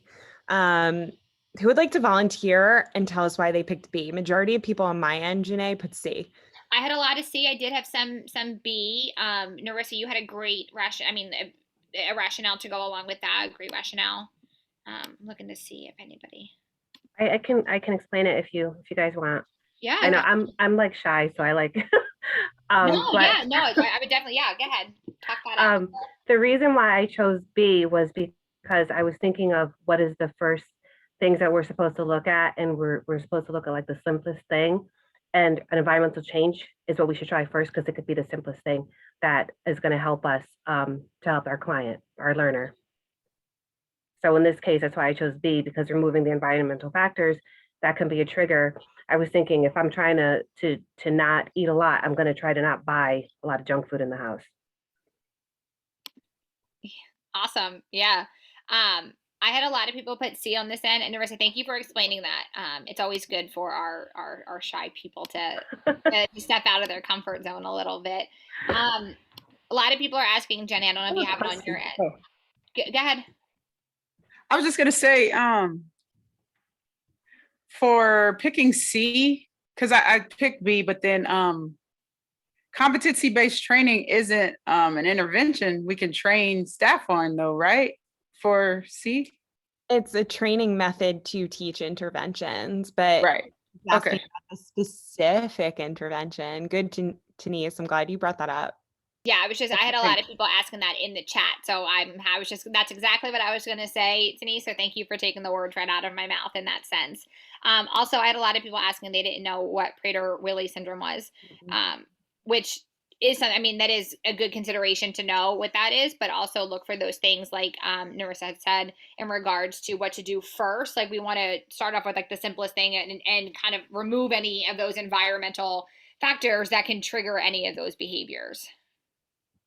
Yeah, so guys, Prader-Willi syndrome, even if you didn't know what it was, it shouldn't have affected your ability to make the right answer choice. But Prader-Willi syndrome is, I think it's genetic. I don't remember actually, but it has to do with an individual having a bottomless pit, meaning that the individual can eat so much to the point that they never get sick. So like a lot of individuals with Prader-Willi syndrome do have pica behavior. So obviously we know this is like an ethics and intervention question. So we never want to do like the most intrusive intervention. We, like Narissa said, and I'm so glad she brought this up, we always want to remove or manipulate environmental factors that can trigger the behavior, right? So we want to look at the antecedents in the environment that are going to trigger overeating behavior. So if there's like garbage cans all over, you know, wherever the individual is in that setting, like you want to make sure maybe that you have one garbage can instead of like multiple, maybe near the individual. You want to make sure that maybe specific foods aren't in the house, or you want to make sure that maybe you know, have food in storage that isn't as easy access as, you guys get what I'm saying. You always want to manipulate the antecedents in the environment first prior to doing anything more invasive. And again, it's not going to be competency-based training because they're asking about the best intervention. Yes, if we implement an intervention, we have to do competency-based training to see if they're competent in implementing the intervention. But here they're specifically asking about the intervention, not the training component. I have a question. Sure. If instead of saying the Prader-Willi syndrome, it had stated some sort of intervention, then would competency-based training be correct? Or is it still removing? So technically for interventions, the first thing you always want to do as a behavior analyst is to see if you can alter things in the environment in order to decrease the behavior. That's always something you want to do because you don't want to make it super invasive. And sometimes when you just remove environmental factors, the behavior decreases significantly and you don't even need to implement like a more specific intervention, such as like a DRO or extinction or response blocking and things like that. Especially for staff members that might not have a lot of experience with Prader-Willi syndrome, like you just kind of, does that make more sense? So like, I don't want you guys to think like removing environmental factors isn't an intervention, because it absolutely is. It's an antecedent intervention. And it's one of those things that you always want to do first prior to doing any other specific interventions. And obviously we're not going to do A because that's going to maintain the reinforcement. But again, like, yes, if they talked about a specific intervention and the individual is not knowing how to implement it, then yeah, the answer would be competency-based training, but they don't give that information in this scenario. Yes, Denise, B would be the most parsimonious answer. Janae, do you want me to find a question in regards to that? There's one on slide 53, and I can skip to that if you want. Sure, perfect. Okay. Awesome. Can I ask something real quick? Sure. It said, I think what threw me was the fact that it said like supervisee. So I was thinking like, oh, if I'm training supervising, I have to use the competency-based training. Does that make sense? Yeah, I think a lot of people did that, Lori. Yeah, for sure. Okay. And then I also want to be like, can I just remove, like, where's remove access to food? Like, that was my next question. We actually have a patient at work who has this. So I was like, Right. And like you said, remove access to food. That's pretty much what B, like, I mean, B is more so like, anyway, altering antecedents. But yeah, thanks for volunteering.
Hey, Janae, I have some variability.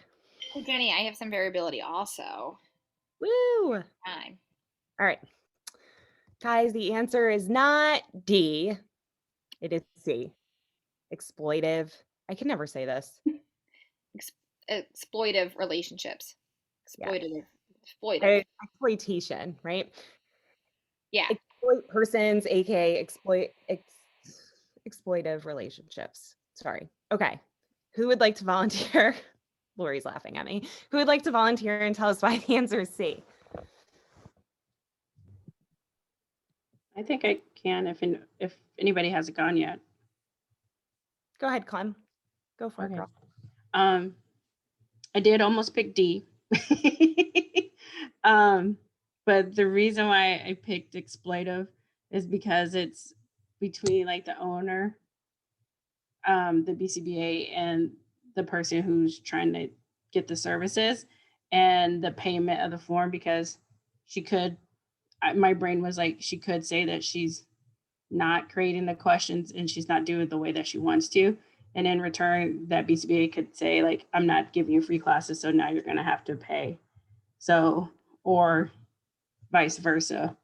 Like, she may not like the course and say that this isn't worth the time, so I'm going to stop doing it and kind of detriment that part. But I can see why it could be multiple, because it's two different things, like the supervisee and somebody taking the class. I can see how people pick that one, but that's why I picked that one. Can I piggyback? It's Nicole. Go ahead, Nicole. So I always think of multiple, I might be wrong because I always mess up my ethics. I'm still working on it. But multiple relationships, I always think of like as if like she was like babysitting for the BCBA or something like that. Then with the I can't say it either, Jenny, exploitative relationship, I was focusing on the fact that it says there that Ashley is struggling financially. So the BCBA is having her do these questions and emails because she's struggling financially. And so the BCBA is overpowering her because of the financial state. Does that? Yes, no, 100%. Yeah, the BCBA is using her authority as almost a sense of, I don't want to say manipulation, maybe that seems really severe, but Taking advantage of. Taking advantage of, for sure. Due to the fact that, because obviously her authority position has more power than the individual that is studying for the board exam, right? So like, also it says, the owner of the company, workout payment options. Oh no, I'm thinking of another question. Never mind. Can I piggyback also on that one too? What I thought of this one as well, aside from what everyone else said, when you compare the fee of the class versus what she's doing. So like let's say the classes may have been $20 versus what she's doing could be $20 an hour. So she is overworking, doing more than what she's getting. So she's exploiting also, I can't say the word either, her employee, which is Ashley. So it's not equal. And I remember when I was doing my RBT, it's making sure that what the services that you're providing and the services that you're receiving are equal in pay. Yeah, thank you so much for bringing that up. I think that's really important because we know that Ashley is getting taken advantage of because she's doing more work than she needs to be to benefit the BCBA, and that amount of money is not equaling to the amount of money in regards to the prep course, right? So guys, again, multiple relationships is going to be one. Remember too, like this isn't an ABA specific. I mean, it is because there's a test prep course involved, but also it's not like the test prep course individual is implementing ABA on Ashley, right? So there's a little bit of a difference here. So for multiple relationships, right, that would be more so the test prep person knows Ashley through maybe one of her clients in a private practice as well. And that can also be multiple relationships. So not only is she like working for her, but also the test prep owner works with her cousin. That's a multiple relationship. Okay. A lot of people put D for that Yeah, one. I had D for a lot of mine as well. Yeah, I think a lot of people get Can that. I interject here for a second? I kind of took this in a more of like a positive relationship, friendship type, like good vibe type exchange, because now that Ashley would, would be creating questions and emails for promoting the company, and that's how I took it. I didn't really, I thought about the exploitative first. And then I said, well, we don't really know that they're overworking her. It doesn't say that. So I always try not to read into the question, but yet I still got it wrong. Yeah. No, Francesca, and I'm pretty sure another student of ours like a while ago said the same thing. Hence why I actually changed this question, added like one more thing to it. And I said that, the owner of the company realized like that she didn't have to do X, Y, and Z anymore, and her life became easier. So now she just has one of her students do it. And like I added more of that in there because you're not the only one that has said that, to make it look more like taken advantage of. So thanks for sharing that. Okay. Guys, last question of the night. You can do it. Oh, that looks like a mess. One sec. Sorry. Oh, Janae, I don't like this question. Should we Okay, do you it? want to go to the next one? Yes, I can't stand this one. Okay. Sorry, guys. You wouldn't like it either, hopefully. Let's do this one. This one? Okay.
I have variability on this one.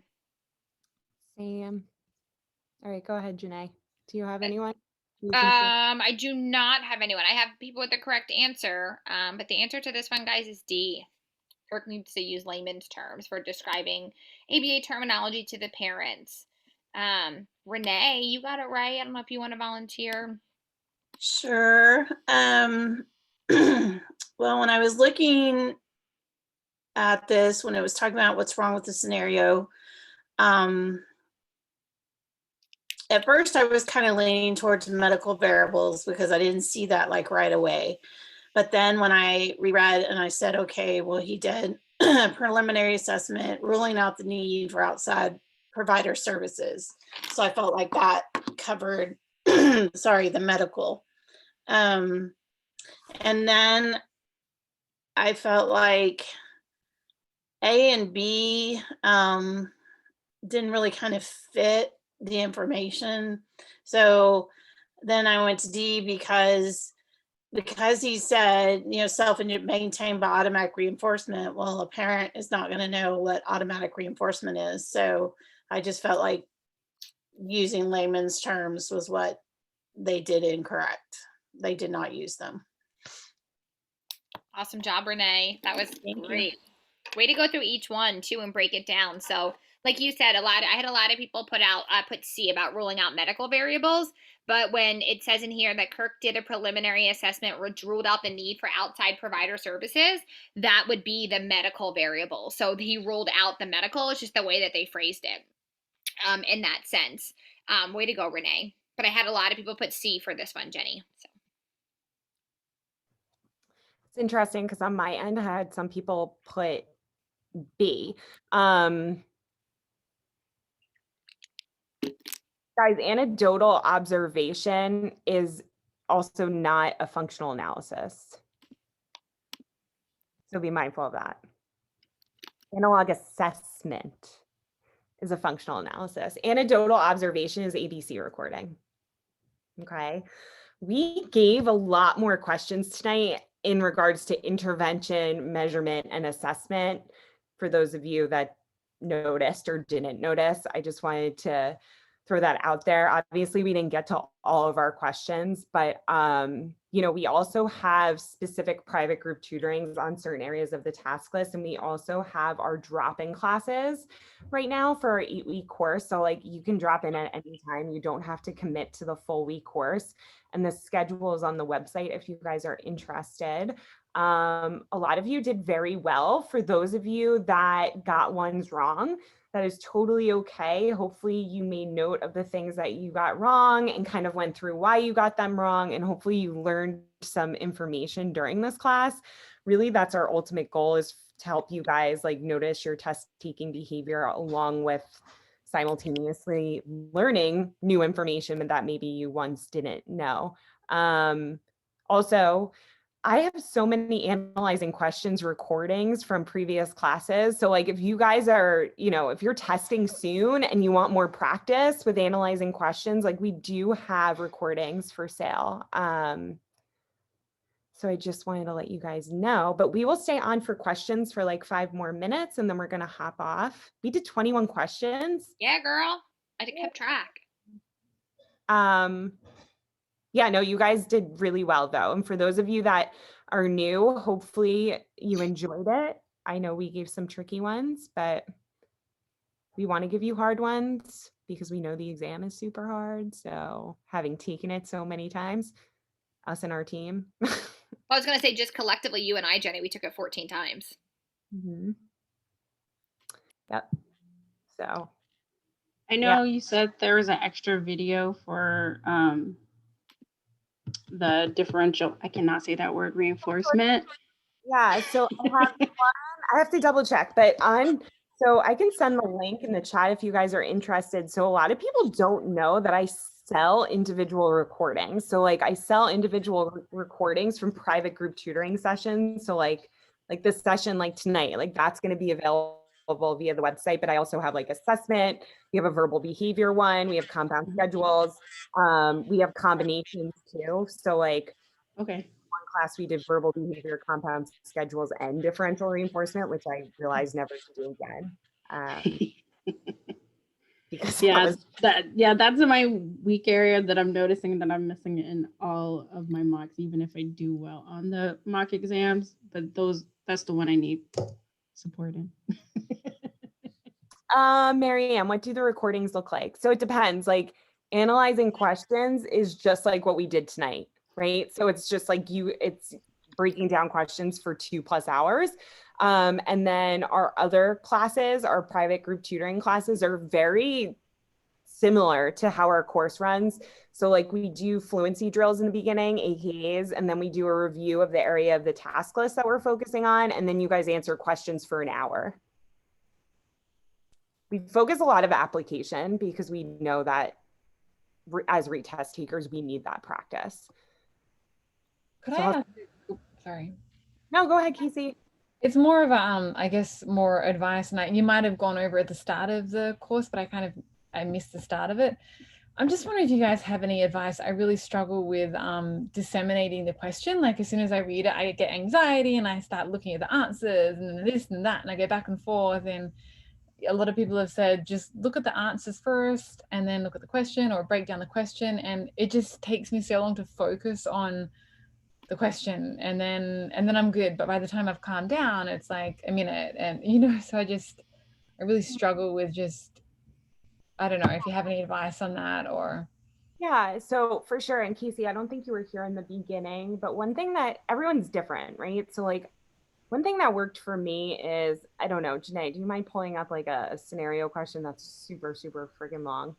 Yeah, they're the ones. I'm just like, Yeah, I'll stop sharing this one real quick. Someone did ask to go back to this question, so I'll go back to this one. Oh, my bad. Sorry, guys. No, that's okay. I'm gonna go to another one because I just did a whole tutoring session today with those long scenario questions with someone because she said the same thing, and so we did it one for to desensitize, and then the other one was because I wanted her to like break down the questions, so she was like getting lost in like those really really long scenario questions. I have one right here, and I don't know if this will be helpful. Let me see. I'm sure it will. I just want I think it's BAS though. I don't know if that's okay. Just want to. No, it's fine. Okay, just because you're recording, so I did. This is a BAS question. It's not my question, so we'll just wanted you guys to be aware. So Kevin won't mind.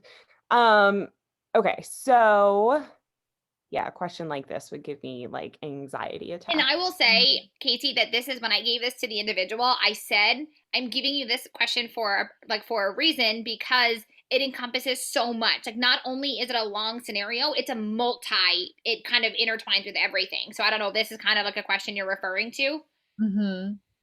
Yeah, pretty much any question. I just don't know where to head to first. Right. And I literally did a whole tutoring session today with someone on literally just breaking down like Jenny's long scenario questions and just ones that she had struggled with in the past, this being one of them. So, yeah.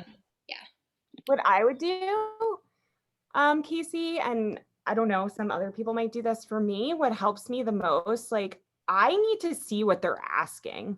So what I do is I go to the last sentence usually, which is where they kind of go into detail about what they want us to answer, right? So like best describes the procedures used to help Christian. Okay, who are they asking about? Christian. They want the best procedure. Okay, got it. Then I would look at the answer choices and be like, okay, token economy, pre-Mac task, forward chaining. Okay, we're looking at Christian. Then I would go back up to the beginning and start reading it. That way I have an idea of who the heck am I looking at, right? Because in this scenario, I already see Christian's mother. Who else are they asking about? Well, mostly there's just a lot of info.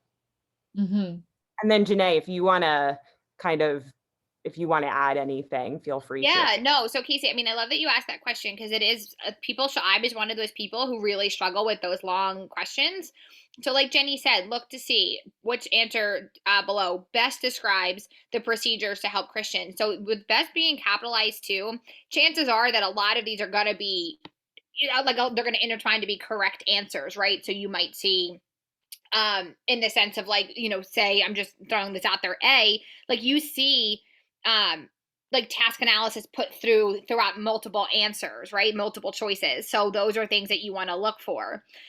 Because it's asking for like the different procedures, so more than one, I would start by breaking it down. So if you look at the answer choices with this, you're going to see, okay, what type of, chaining procedures are they asking about? And there's only two types of chaining behaviors listed here, total task and forward chaining. So if I'm looking at that, I'm going to go up to see what's the chaining procedure. Once I can identify the chaining procedure, I can eliminate the ones with the incorrect answer. Mm-hmm. And that's kind of how you would break it down. For me, that's how I did it. So then I went through each one. So I'm like, okay, well, what else is happening in the setting? Okay, so they're providing materials such as an alarm clock, a vitamin holder. So what is that? Going down and now finding the one that has that chaining procedure and that concept, like that procedure as well. Okay. I don't know if you guys wanted to like answer it or not. No, I think we should. I mean, I feel like we shouldn't answer it just because it's not our question. That's very true. Very true. Yes. But Casey, in regards to what you asked, like I think it's all based on preference. I just know for me, like for something like this, I want to know right away what they're looking for. Yeah, I like that because that's kind of, at least I can know what I'm focusing on reading. Like I failed the exam by like one question, and this is what I know the longer ones just took up so much of my time. So that I like that way of thinking about it. That makes sense. Thank you. Yeah, no problem. Janae, should we pull up that one question that someone had? Yeah, I will. Someone asked for it. So let me just share that. Thanks, PowerPoint Queen. Oof, I wouldn't go that far. Uh, Not the right one. Silly Janae. Okay, let me go back to this. We're gonna exit out of that one. Okay. All right, here it is. For those of you that are interested in tutoring, so it says tutoring is sold out on our website. I did that because a lot of individuals outside of ABA Retake that haven't attended things were purchasing like one sessions, and we rather have students purchase more than one session with us because that's been the most effective. So please email us if you're interested in tutoring. I don't want you to think that we don't have it. I just rather keep it in regards to people attending our classes versus everybody else. And that might sound really selfish, but anyway, sorry, random thought. Just wanted to put that out there because I was getting questions. Okay, I have the question on this one. Yeah, I was gonna say, go ahead, Christina. All right, so we know she's the BCBA, the teacher, and the BCBA suggests DRA. So the first one says any behavior other than disruption. So you know that they're laughing, they're calling out, they're constantly and they're throwing things at each other. I felt with incompatible, like you could only, out of the 8 kids, there's so many to like focus on. So wouldn't you want to like any behavior other than disruption? So if they're not being disruptive, that means that they're following directions. So wouldn't you want to be like, oh, nice job listening, or nice job looking at the board, or nice job raising your hand between all the other kids? You know what I mean? Instead of like limiting it to something that's so incompatible with the disruption, because there's so many kinds of disruptive behaviors. Wouldn't you want to make it easier, like for the teacher, especially in the classroom? Like, listen, DRA, if they're doing what they're supposed to, reinforce it. So are you, sorry, I only heard some of that. Yeah, I'm just trying to figure. So and you don't have to, you could put it in the chat. Did you answer A as your answer choice? Okay. Because it says other than disruption. So if they're not disrupting, that means they're following directions, you would think.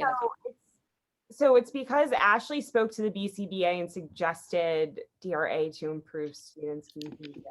Yeah, so DRA for a student, don't you want to make it easier for like, now if it's 8 kids, like now she's got to figure out 8, like look at what is incompatible with yelling out. How about let me, reinforce like, oh, nice job looking, Johnny, or nice job raising your hand, all so they can hear and know that the other kids are getting attention for the appropriate behavior that they're supposed to be doing, since they're engaging in the bad behavior because they still want attention, So I agree with that, like 100%. Like DRO is like, I totally get what you're saying. The only reason it's more so D is because DRA is mentioned here. So DRA, we know if we can implement alternative or incompatible differential reinforcement, we are going to choose that over DRO. DRO is the one that we use to help the individuals discriminate between the availability of reinforcement versus non-availability. So individuals that don't have much in their repertoire is when we're going to implement DRO. I definitely agree with that. Like the teacher should just reinforce any other behavior than disruption. But because I'm going to actually will reinforce. How are you going to reinforce incompatible? You have to reinforce the incompatible. So they're still getting reinforced. Right. So but DRA and DRI, they're going to teach a replacement behavior. Yeah. DRO is not going to teach a replacement behavior. So all they're going to do is reinforce disruption, like anything other than disruption. So if there's 8 students. Oh, you know what? Hello. That's why. Because I'm seeing like any other behavior than disruption, not like, see. Yeah. So So with that one, so like if you're other alternative, like there's no alternative. Disruptive. Right. So you're looking at it from that perspective of like, so they're doing a DRO. Yeah, DRO is not a bad thing to be doing, but it's not teaching them what's appropriate. So all they're doing, and it might not happen that often because if there's 8 students laughing, calling out, and throwing things, that might be a limited window of opportunity to reinforce when something other than disruption is happening. So if we have a limited opportunity, it's not going to be as beneficial. And we also see that DRA is the suggestion that was provided, and DRA and DRI are going to be the two that provide that alternative behavior. So in that, and they're subset. So in this situation, DRO wouldn't teach that replacement behavior, where DRI and DRA will. And because DRA is not listed as an option here, besides with FT, which we know is not correct because FT goes with NCR, we're going to go with DRI because it's the subset of DRA, which is going to ultimately teach that appropriate replacement behavior. So I was reading it as A was the definition for DRA. Like, listen, you're gonna alternative anything that's not destructive, you're gonna want to like reinforce it. Like, yeah, so A is going to be a DRO procedure. So anything other than the disruption, they're going to get reinforced for anytime they're not engaging in disruption, but it's not going to teach an alternative behavior, like a replacement behavior. Does that make sense? Yeah. Okay. Also, here's like a tip. So technically too, if we implement DRO, we should be implementing DRO with other procedures. To be effective, because DRO is one of those broad differential reinforcement suggestions for reinforcing any other behavior but that target behavior, right? So like technically we could be reinforcing behavior that like we don't really want to reinforce. It's DRO we're going to use for individuals that have low repertoires. It's going to be the first it's going to be the first differential reinforcement procedure that we go to. It's almost like the go-to prior to us like going up on the hierarchy of differential reinforcement. DRA and DRI are going to be much better to use. However, we can't use them either though if individuals don't have skills in their repertoire. So no skills in repertoire, use DRO. DRO is always better with other procedures such as antecedent interventions and even punishment versus just DRO by itself. So like an individual with like severe behaviors that doesn't have much in their repertoire, DRO is a really good one to use. Also, guys, the only reason I know about the subtypes of DRA and DRI is because of Cooper. And Cooper goes into specific detail about almost how they're like synonyms.